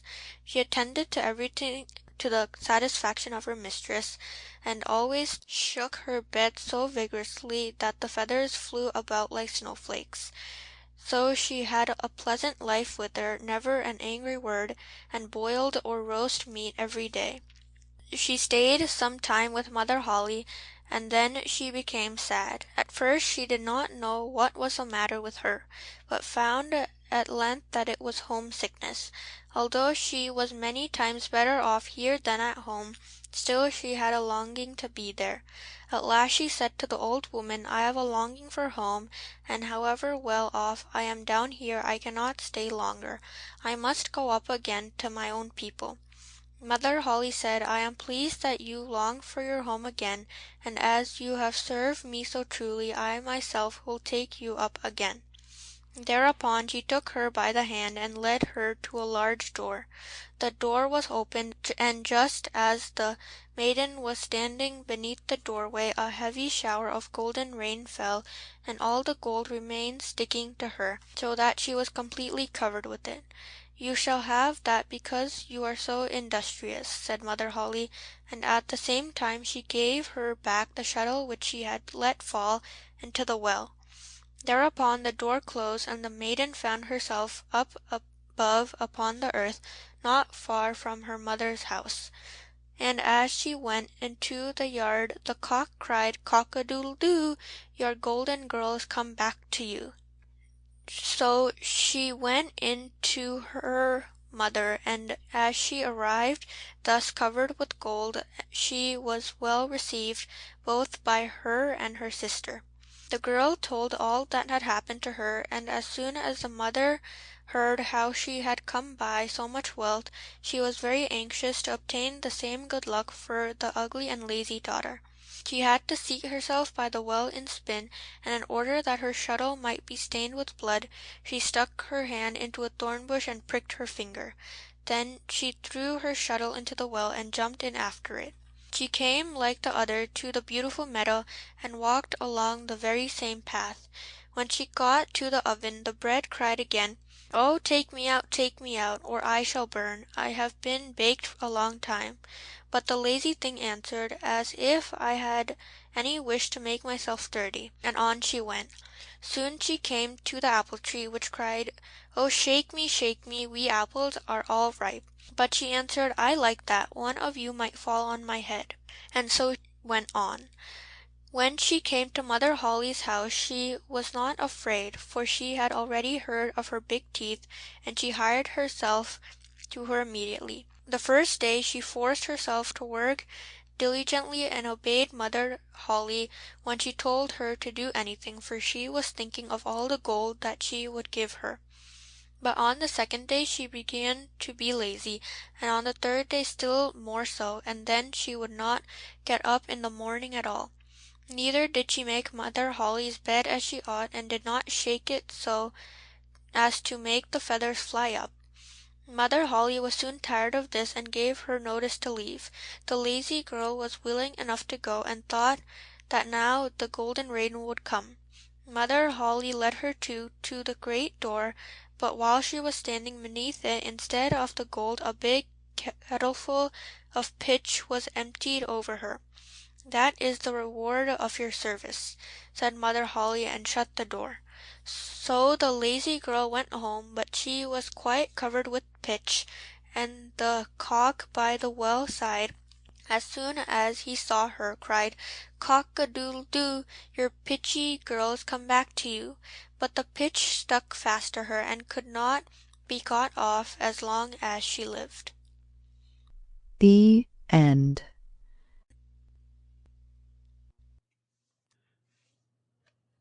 The Travels of Tom Thumb. There lived a tailor who had only one son, and he was extremely small, not any larger than your thumb, and so was called Tom Thumb. However, he was a courageous little fellow, and he told his father, "Father, I am determined to go into the world to seek my fortune." "Very well, my son," answered the old man, and taking a big darning needle, he made a top to it of sealing wax, and gave it to Tom Thumb, saying, "There is a sword for you to use to defend yourself on your journeyings." Then the little fellow, desiring to dine once more with his parents, popped into the kitchen to find out what his mother was preparing for his last dinner at home. All the dishes were ready to be taken in, and they were standing upon the hearth. "What is it you have for dinner, dear mother?" he inquired. "You can look for yourself," she replied. Then Tom sprang up onto the hob and peeped into all the dishes, but over one he leant so far that he was carried up by the steam through the chimney, and then for some distance he floated on the smoke, but after a while he fell upon the ground once more. Now at last Tom Thumb was really out in the wide world, and he went on cheerily, and after a time was engaged by a master tailor. But here the food was not so good as his mother's, and it was not to his taste. So he said, "Mistress, if you will not give me better things to eat, I shall chalk upon your door, 'Too many potatoes and not enough meat.' Goodbye, potato mill." "I should like to know what you want, you little grasshopper," cried the woman very angrily, and she seized a shred of cloth to strike him. However, the tiny tailor popped under a thimble, and from it he peeped, putting out his tongue at the mistress. So she took up the thimble, meaning to catch him, but Tom Thumb hid himself amongst the shreds of cloth, and when she began to search through those, he slipped into a crack in the table, but put out his head to laugh at her. So she tried again to hit him with the shred, but did not succeed in doing so, for he slipped through the crack into the table drawer. At last, though, he was caught and driven out of the house. So the little fellow continued his travels, and presently entered a thick forest. He encountered a company of robbers who were plotting to steal the king's treasure. As soon as they saw the little tailor, they said to themselves, "A little fellow like this could creep through a keyhole and aid us greatly." So one called out, "Hello, little man, will you come with us to the king's treasury? Certainly a Goliath like you could creep in with ease and throw out the coins to us." After considering a while, Tom Thumb consented, and accompanied them to the king's treasury. From top to bottom they inspected the door to discover a crack large enough for him to get through, and soon found one. He was for going in directly, but one of the sentinels, happening to catch sight of him, exclaimed, "Here is indeed an ugly spider. I will crush it with my foot." "Leave the poor creature alone," said the other. "It has not done you any harm." So Tom Thumb slipped through the crack and made his way to the treasury. Then he opened the window and cast out the coins to the robbers who were waiting below. While the little tailor was engaged in this exciting employment, he heard the king coming to inspect his treasure. So as quickly as possible he crept out of sight. The king noticed that his treasure had been disarranged, and soon observed that coins were missing. But he was utterly unable to think how they could have been stolen, for the locks and bolts had not been tampered with, and everything was well fastened. On going from the treasury, he warned the two sentinels, saying, "Be on the watch. Someone is after the money." And quite soon, on Tom Thumb setting to work again, they heard very clearly the coins ringing chink, chank as they struck one against the other. As quickly as possible they unfastened the building and went in, hoping to take the thief. But Tom Thumb was too quick for them. He sprang into a corner, and hiding himself behind a coin so that nothing of him was visible, he made fun of the sentinels, crying, "I am here." Then, when the men hurried to the spot where the voice came from, he was no longer there, but from a different place cried out, "Ha ha! Here I am!" So the sentinels kept jumping about, but so cleverly did Tom move from one spot to another that they were obliged to run around the whole time, hoping to find somebody, until at length, quite tired out, they went off. Then Tom Thumb went on with his work, and one after another he threw all of the coins out of the window. But the very last he sounded and rang with all his might, and springing nimbly upon it, so flew through the window. The robbers were loud in their praises. "Indeed, you are a brave fellow," they said. "Will you be our captain?" Tom Thumb, thanking them, declined this honor, for he was anxious to see more of the world. Then the booty was apportioned out, but only a ducat was given to the little tailor, for that was as much as he could carry. So Tom girded on his sword again, and, bidding farewell to the robbers, continued his travels.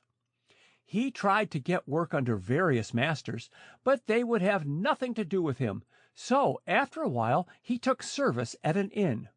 But the maids there disliked him, for he was about everywhere, and saw all that went on, without being seen himself, and he told their mistress of their dishonest ways, of what was taken off the plates and from out the cellars.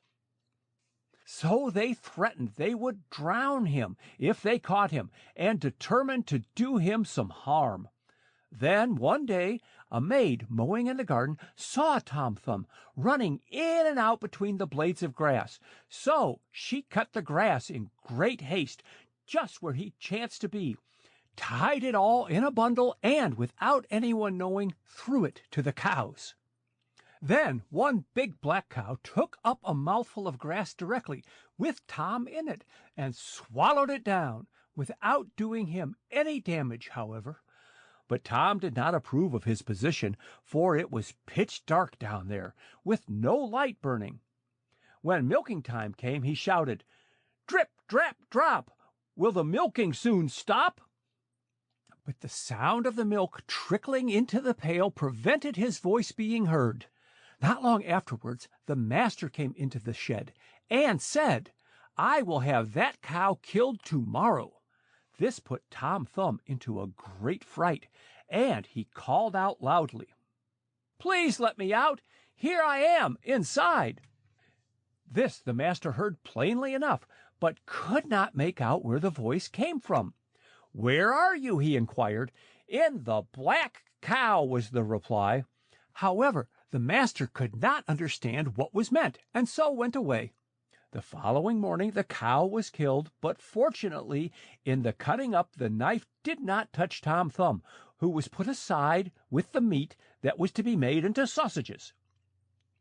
When the butcher began chopping, he cried as loudly as he could, "Don't chop far, I am down beneath." But the chopper made so much noise that he attracted no attention. It was indeed a terrible situation for poor Tom. But being in danger brightens one's wits, and he sprang so nimbly this way and that, keeping clear of the chopper, that not a blow struck him, and he did not get even a scratch. However, he could not escape. There was no help for it. He was forced into a skin with the sausage meat, so was compelled to make himself as comfortable as might be. It was very close quarters, and besides that, the sausages were suspended to smoke in the chimney, which was by no means entertaining, and the time passed slowly. When winter came, he was taken down for a guest's meal, and while the hostess was slicing the sausage, he had to be on his guard, lest if he stretched out his head it might be cut off. Watching his opportunity, at last he was able to jump out of the sausage, and right glad he was to be once again in the company of his fellow men. It was not very long, however, that he stayed in this house where he had been met by so many misfortunes, and again he set forth on his travels, rejoicing in his freedom, but this did not long continue. Swiftly running across the field came a fox, who in an instant had snapped up poor little Tom. "Oh, Mr. Fox," called out the little tailor, "it is I who am in your throat. Please let me out." "Certainly," answered Reynard. "You are not a bit better than nothing at all. You don't in the least satisfy me. Make me a promise that I shall have the hens in your father's yard, and you shall regain your liberty." "Willingly, you shall have all the hens. I make you a faithful promise," responded Tom Thumb. So the fox coughed and set him free, and himself carried Tom home. Then, when the father had his dear little son once more, he gave the fox all his hens with the greatest of pleasure. "Here, father, I am bringing you a golden coin from my travels," said the little fellow, and he brought out the ducat the thieves had apportioned to him. But how was it that the fox was given all the poor little hens? "Foolish little one, don't you think your father would rather have you than all the hens he ever had in his yard?" The end.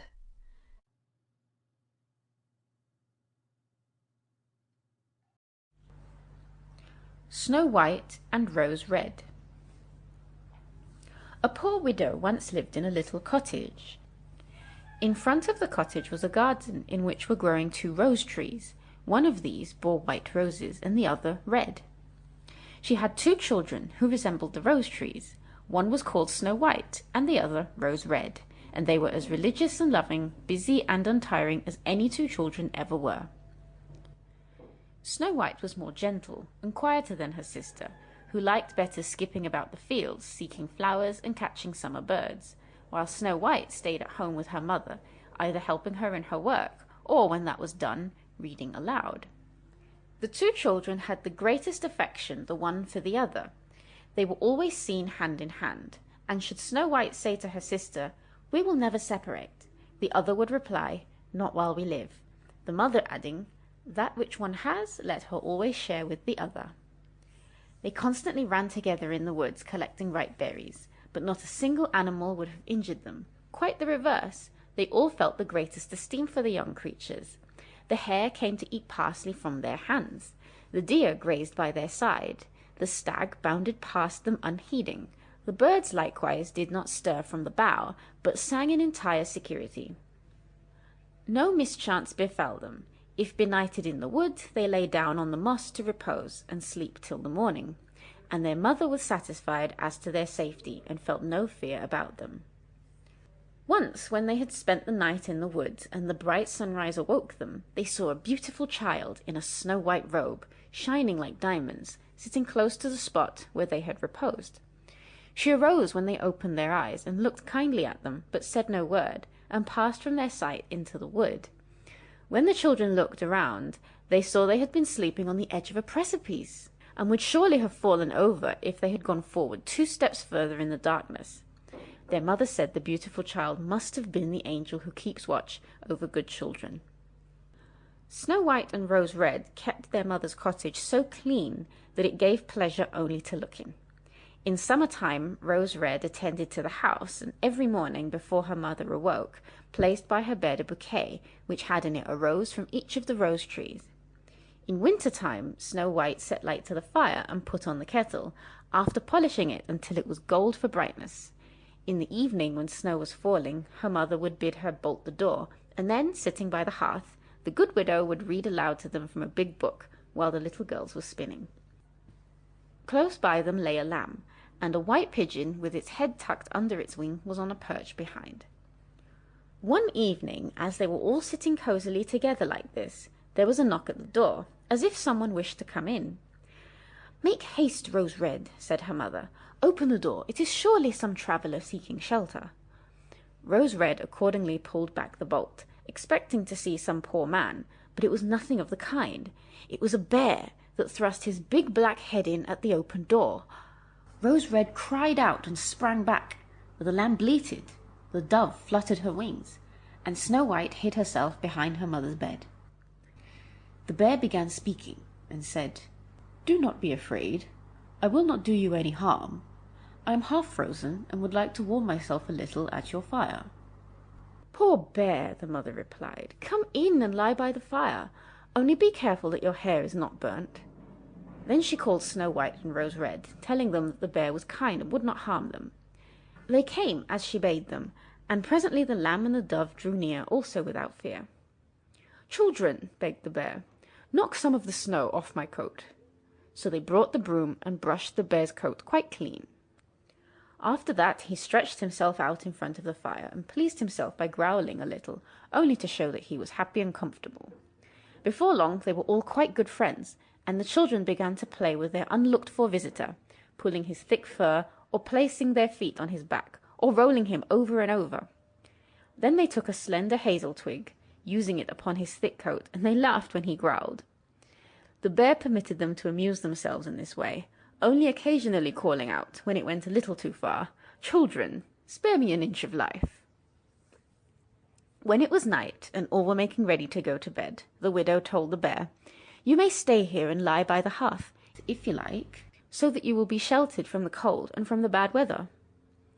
The offer was accepted, but when morning came as the day broke in the east, the 2 children let him out, and over the snow he went back into the wood. After this, every evening at the same time, the bear came, lay by the fire, and allowed the children to play with him, so they became quite fond of their curious playmate, and the door was not ever bolted in the evening until he had appeared.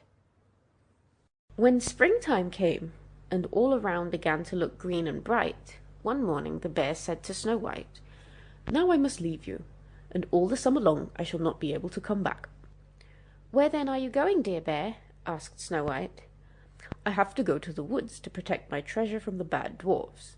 In winter time, when the earth is frozen hard, they must remain underground and cannot make their way through. But now that the sunshine has thawed the earth, they can come to the surface, and whatever gets into their hands or is brought to their caves seldom, if ever, again sees daylight." Snow White was very sad when she said goodbye to the good-natured beast, and unfastened the door that he might go. But in going out he was caught by a hook in the lintel, and a scrap of his fur being torn, Snow White thought there was something shining like gold through the rent. But he went out so quickly that she could not feel certain what it was, and soon he was hidden among the trees. One day the mother sent her children into the wood to pick up sticks. They found a big tree lying on the ground. It had been felled, and towards the roots they noticed something skipping and springing which they could not make out, as it was sometimes hidden in the grasses. As they came nearer, they could see it was a dwarf with a shriveled-up face and a snow-white beard an ell long. The beard was fixed in a gash in the tree trunk, and the tiny fellow was hopping to and fro like a dog at the end of a string, but he could not manage to free himself. He stared at the children with his red, fiery eyes, and called out, "Why are you standing there? Can't you come and try to help me?" "What were you doing, little fellow?" inquired Rose Red. "Stupid, inquisitive goose," replied the dwarf. "I meant to split the trunk, so that I could chop it for kitchen sticks. Big logs would burn up the small quantity of food we cook, for people like us do not consume great heaps of food as you heavy greedy folk do. The billhook I had driven in, and soon I should have done what I required, but the tool suddenly sprang from the cleft, which so quickly shut up again that it caught my handsome white beard, and here I must stop, for I cannot set myself free. You stupid pale-faced creatures, you laugh, do you?" In spite of the dwarf's bad temper, the girls took all possible pains to release the little man, but without avail. The beard could not be moved. It was wedged too tightly. "I will run and get someone else," said Rose Red. "Idiot!" cried the dwarf. "Who would go and get more people? Already there are too many. Can't you think of something better?" "Don't be so impatient," said Snow White. "I will try to think." She clapped her hands as if she had discovered a remedy, took out her scissors, and in a moment set the dwarf free by cutting off the end of his beard. Immediately the dwarf felt that he was free, he seized a sack full of gold that was hidden amongst the tree's roots, and lifting it up, grumbled out, "Clumsy creatures, to cut off a bit of my beautiful beard, of which I am so proud. I leave the cuckoos to pay you for what you did." Saying this, he swung the sack across his shoulder and went off without even casting a glance at the children. Not long afterwards, the two sisters went to angle in the brook, meaning to catch fish for dinner. As they were drawing near the water, they perceived something looking like a large grasshopper springing towards the stream, as if it were going in. They hurried up to see what it might be, and found that it was the dwarf. "Where are you going?" said Rose Red. "Surely you will not jump into the water?" "I'm not such a simpleton as that," yelled the little man. "Don't you see that a wretch of a fish is pulling me in?" The dwarf had been sitting angling from the side of the stream when, by ill luck, the wind had entangled his beard in his line, and just afterwards a big fish taking the bait, the unamiable little fellow had not sufficient strength to pull it out, so the fish had the advantage and was dragging the dwarf after it. Certainly he caught at every stalk and spray near him, but that did not assist him greatly. He was forced to follow all the twistings of the fish, and was perpetually in danger of being drawn into the brook. The girls arrived just in time. They caught hold of him firmly, and endeavoured to untwist his beard from the line, but in vain. They were too tightly entangled. There was nothing left but again to make use of the scissors, so they were taken out, and the tangled portion was cut off. When the dwarf noticed what they were about, he exclaimed in a great rage, "Is this how you damage my beard? Not content with making it shorter before, you are now making it still smaller and completely spoiling it. I shall not ever dare show my face to my friends. I wish you had missed your way before you took this road."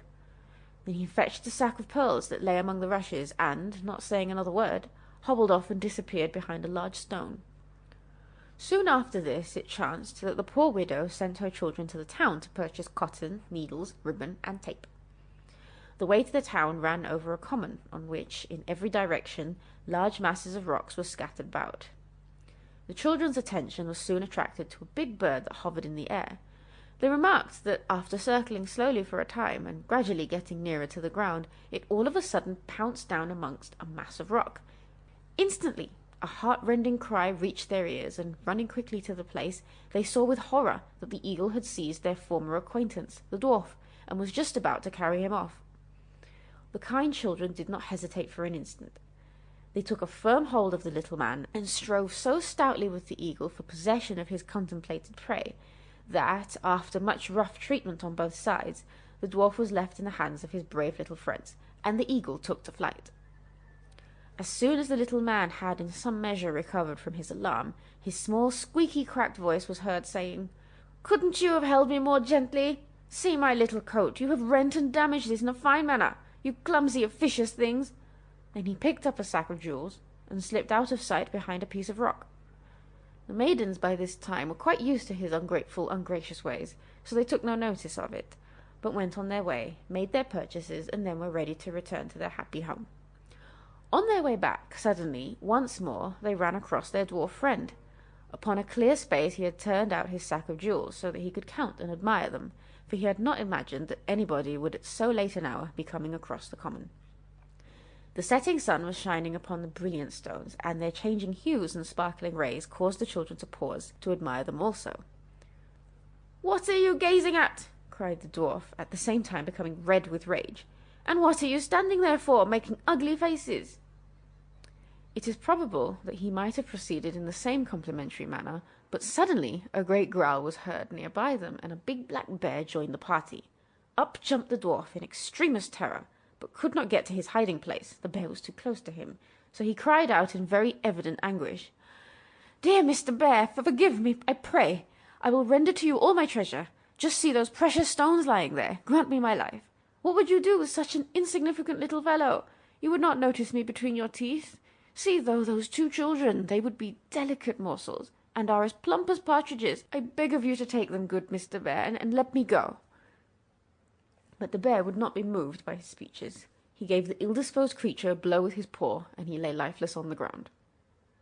Meanwhile, the maidens were running away, making off for home as well as they could, but all of a sudden they were stopped by a well-known voice that called out, "Snow White, Rose Red, stay! Do not fear, I will accompany you." The bear quickly came towards them, but, as he reached their side, suddenly the bearskin slipped to the ground, and there before them was standing a handsome man, completely garmented in gold, who said, "I am a king's son, who was enchanted by the wicked dwarf lying over there. He stole my treasure, and compelled me to roam the woods, transformed into a big bear, until his death should set me free. Therefore he has only received a well-deserved punishment." Some time afterwards, Snow White married the prince, and Rose Red his brother. They shared between them the enormous treasure which the dwarf had collected in his cave. The old mother spent many happy years with her children. The End.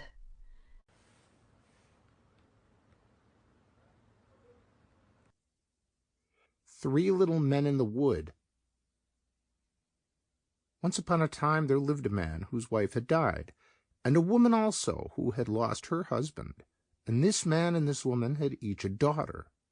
These two maidens were friendly with each other, and used to walk together, and one day they came by the widow's house. Then the widow said to the man's daughter, "Do you hear?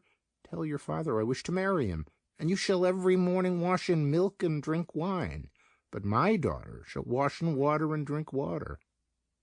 So the girl went home and told her father what the woman had said, and he replied, "What shall I do? Marriage is a comfort, but it is also a torment." At last, as he could come to no conclusion, he drew off his boot and said, "Take this boot, which has a hole in the sole, and go with it out of doors and hang it on the great nail, and then pour water into it.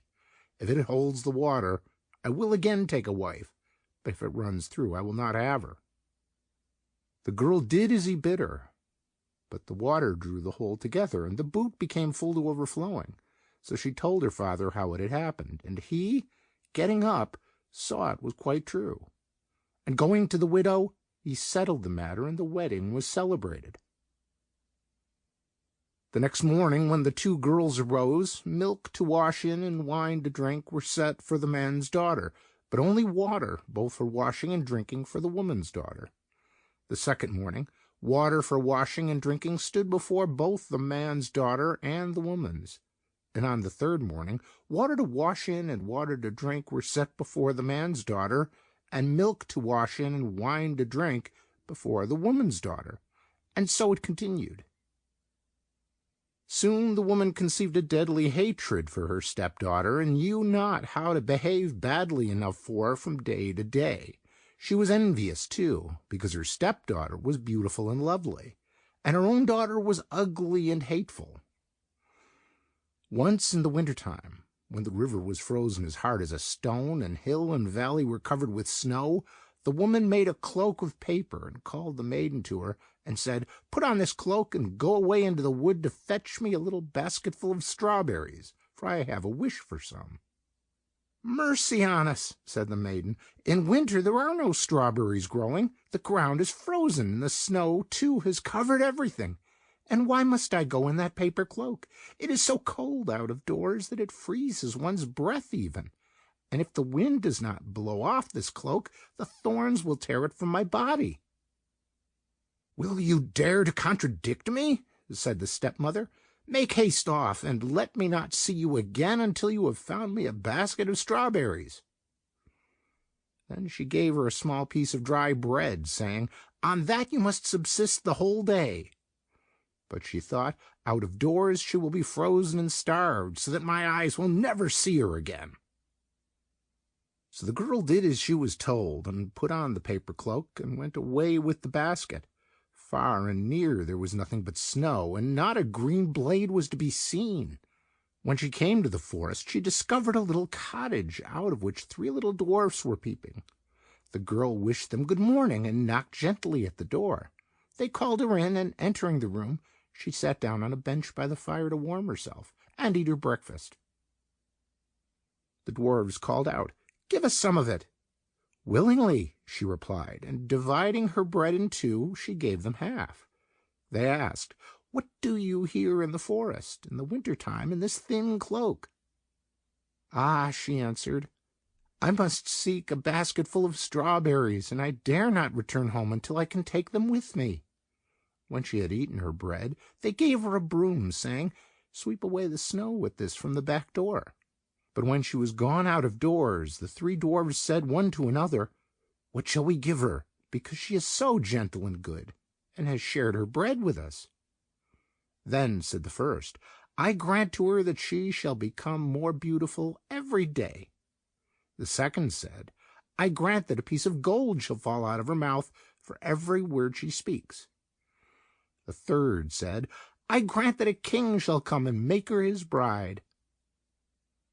Meanwhile, the girl had done as the dwarf had bidden her, and had swept away the snow from behind the house. And what do you think she found there? Actually ripe strawberries, which came quite red and sweet up under the snow. So filling her basket in great glee, she thanked the little men and gave them each her hand, and then ran home to take her stepmother what she wished for. As she went in and said, "Good evening," a piece of gold fell from her mouth. Thereupon she related what had happened to her in the forest, but at every word she spoke a piece of gold fell, so that the whole floor was covered. "Just see her arrogance," said the stepsister, "to throw away money in that way." But in her heart she was jealous, and wished to go into the forest too, to seek strawberries. Her mother said, "No, my dear daughter, it is too cold, you will be frozen." But as her girl let her have no peace, she at last consented, and made her a beautiful fur cloak to put on. She also gave her buttered bread and cooked meat to eat on her way. The girl went into the forest and came straight to the little cottage. The 3 dwarfs were peeping out again, but she did not greet them, and, stumbling on without looking at them or speaking, she entered the room, and, seating herself by the fire, began to eat the bread and butter and meat. "Give us some of that," exclaimed the dwarfs, but she answered, "I have not got enough for myself, so how can I give any away?" When she had finished, they said, "You have a broom there. Go and sweep the back door clean." "Oh, sweep it yourself," she replied. "I am not your servant." When she saw that they would not give her anything, she went out at the door, and the three dwarfs said to each other, "What shall we give her? She is so ill-behaved, and has such a bad and envious disposition, that nobody can wish well to her." The first said, "I grant that she becomes more ugly every day." The second said, "I grant that at every word she speaks a toad shall spring out of her mouth." The third said, "I grant that she shall die a miserable death." Meanwhile, the girl had been looking for strawberries out of doors, but as she could find none, she went home very peevish. When she opened her mouth to tell her mother what had happened to her in the forest, a toad jumped out of her mouth at each word, so that everyone fled away from her in horror. The stepmother was now still more vexed, and was always thinking how she could do the most harm to her husband's daughter, who every day became more beautiful. At last she took a kettle, set it on the fire, and boiled a net therein. When it was sodden, she hung it on the shoulder of the poor girl, and gave her an axe, that she might go upon the frozen pond, and cut a hole in the ice to drag the net. She obeyed, and went away and cut an ice hole, and while she was cutting, an elegant carriage came by, in which the king sat. The carriage stopped, and the king asked, "My child, who are you, and what do you here?" "I am a poor girl, and am dragging a net," said she. Then the king pitied her, and saw how beautiful she was, and said, "Will you go with me?" "Yes, indeed, with all my heart," she replied, for she was glad to get out of the sight of her mother and sister. So she was handed into the carriage and driven away with the king, and as soon as they arrived at his castle, the wedding was celebrated with great splendor, as the dwarfs had granted to the maiden. After a year, the young queen bore a son, and when the stepmother heard of her great good fortune, she came to the castle with her daughter, and behaved as if she had come on a visit. But one day, when the king had gone out and no one was present, this bad woman seized the queen by the head, and her daughter caught hold of her feet, and raising her out of bed, they threw her out of the window into the river which ran past. Then, laying her ugly daughter in the bed, the old woman covered her up, even over her head, and when the king came back, he wished to speak to his wife. But the old woman exclaimed, "Softly, softly! Do not go near her. She is lying in a beautiful sleep, and must be kept quiet today." The king, not thinking of an evil design, came again the next morning, the first thing, and when he spoke to his wife, and she answered, a toad sprang out of her mouth at every word, as a piece of gold had done before. So he asked what had happened, and the old woman said, "That is produced by her weakness. She will soon lose it again." But in the night the kitchen boy saw a duck swimming through the brook, and the duck asked, "King, king, what are you doing? Are you sleeping, or are you waking?" And as he gave no answer, the duck said, "What are my guests a-doing?" Then the boy answered, "They all sleep sound." And she asked him, "How fares my child?" And he replied, "In his cradle he sleeps." Then she came up in the form of the queen to the cradle, and gave the child drink, shook up his bed, and covered him up, and then swam away again as a duck through the brook. The second night she came again, and on the third she said to the kitchen boy, "Go and tell the king to take his sword and swing it thrice over me on the threshold." Then the boy ran and told the king, who came with his sword and swung it thrice over the duck, and at the third time his bride stood before him, bright, living, and healthful as she had been before. Now the king was in great happiness, but he hid the queen in a chamber until the Sunday when the child was to be christened, and when all was finished he asked, what ought to be done to one who takes another out of a bed and throws her into the river? "Nothing could be more proper," said the old woman, "than to put such a one into a cask stuck round with nails, and to roll it down the hill into the water." Then the king said, "You have spoken your own sentence." And ordering a cask to be fetched, he caused the old woman and her daughter to be put into it, the bottom nailed up. Then the cask was rolled down the hill until it fell into the water. The End.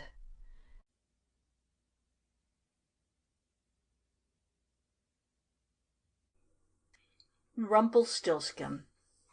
There was once a poor miller who had a beautiful daughter, and one day, having to go speak with the king, he said, in order to make himself appear of consequence, that he had a daughter who could spin straw into gold. The king was very fond of gold, and thought to himself, "That is an art which would please me very well," and so he said to the miller, "If your daughter is so very clever, bring her to the castle in the morning, and I will put her to the proof." As soon as she arrived, the king led her into a chamber which was full of straw, and, giving her a wheel and a reel, he said, "Now set yourself to work, and if you have not spun this straw into gold by an early hour to morrow, you must die." With these words he shut the room door and left the maiden alone. There she sat for a long time, thinking how to save her life, for she understood nothing of the art whereby straw might be spun into gold, and her perplexity increased more and more, till at last she began to weep. All at once the door opened, and in stepped a little man, who said, "Good evening, fair maiden. Why do you weep so sore?" "Ah," she replied, "I must spin this straw into gold, and I'm sure I do not know how."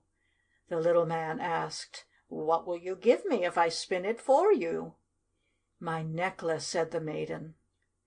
The dwarf took it, placed himself in front of the wheel, and whir, whir, whir 3 times round, and the bobbin was full. Then he set up another, and whir, whir, whir thrice round again, and a second bobbin was full, and so he went all night long until all the straw was spun, and the bobbins were full of gold.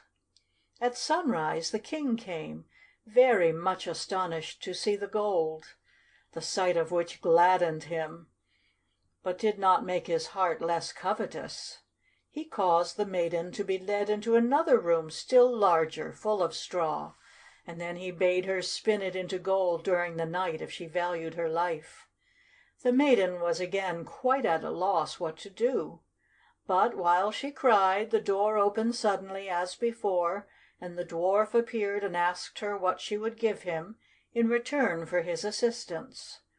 "The ring off my finger," she replied. The little man took the ring and began to spin at once, and by morning all the straw was changed to glistening gold. The king was rejoiced above measure at the sight of this, but still he was not satisfied. But, leading the maiden into another still larger room, full of straw as the others, he said, "This you must spin during the night, but if you accomplish it, you shall be my bride. For," thought he to himself, "a richer wife thou canst not have in all the world." When the maiden was left alone, the dwarf again appeared and asked for the 3rd time, "What will you give me to do this for you?" "I have nothing left that I can give you," replied the maiden. "Then promise me your first-born child if you become queen," said he. The miller's daughter thought, "Who can tell if that will ever happen?" And, ignorant how else to help herself out of her trouble, she promised the dwarf what he desired, and he immediately set about and finished the spinning. When morning came and the king found all he had wished for done, he celebrated his wedding, and the miller's fair daughter became queen. The gay time she had at the king's court caused her to forget that she had made a very foolish promise. About a year after the marriage, when she had ceased to think about the little dwarf, she brought a fine child into the world, and suddenly, soon after its birth, the very man appeared and demanded what she had promised. The frightened queen offered him all the riches of the kingdom if he would leave her child, but the dwarf answered, "No, something human is dearer to me than all the wealth of the world." The queen began to weep and groan so much that the dwarf pitied her and said, "I will leave you 3 days to consider. If you in that time discover my name, you shall keep your child." All night long the queen racked her brains for all the names she could think of, and sent a messenger through the country to collect far and wide any new names. The following morning came the dwarf, and she began with Caspar, Melchior, Balthazar, and all the odd names she knew. But at each the little man exclaimed, "That is not my name." The second day the Queen inquired of all her people for uncommon and curious names, and called the dwarf Ribs of Beef, Sheepshank, Whalebone, but at each he said, "This is not my name."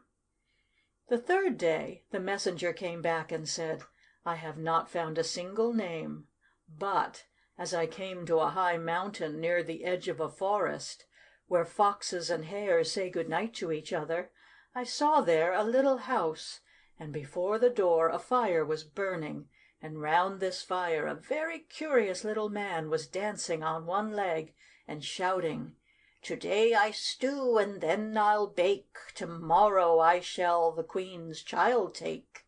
Ah, how famous it is that nobody knows that my name is Rumpelstiltskin.'" When the Queen heard this she was very glad, for now she knew the name, and soon after came the dwarf and asked, "Now, my lady Queen, what is my name?" First she said, "Are you called Conrad?" "No." "Are you called Hal?" "No." "Are you called Rumpelstiltskin?" "A witch has told you! A witch has told you!" shrieked the little man, and stamped his right foot so hard in the ground with rage that he could not draw it out again. Then he took hold of his left leg with both his hands, and pulled away so hard that his right came off in the struggle, and he hopped away howling terribly. And from that day to this the Queen has heard no more of her troublesome visitor. The end. Thank you for listening. Please like, share, and subscribe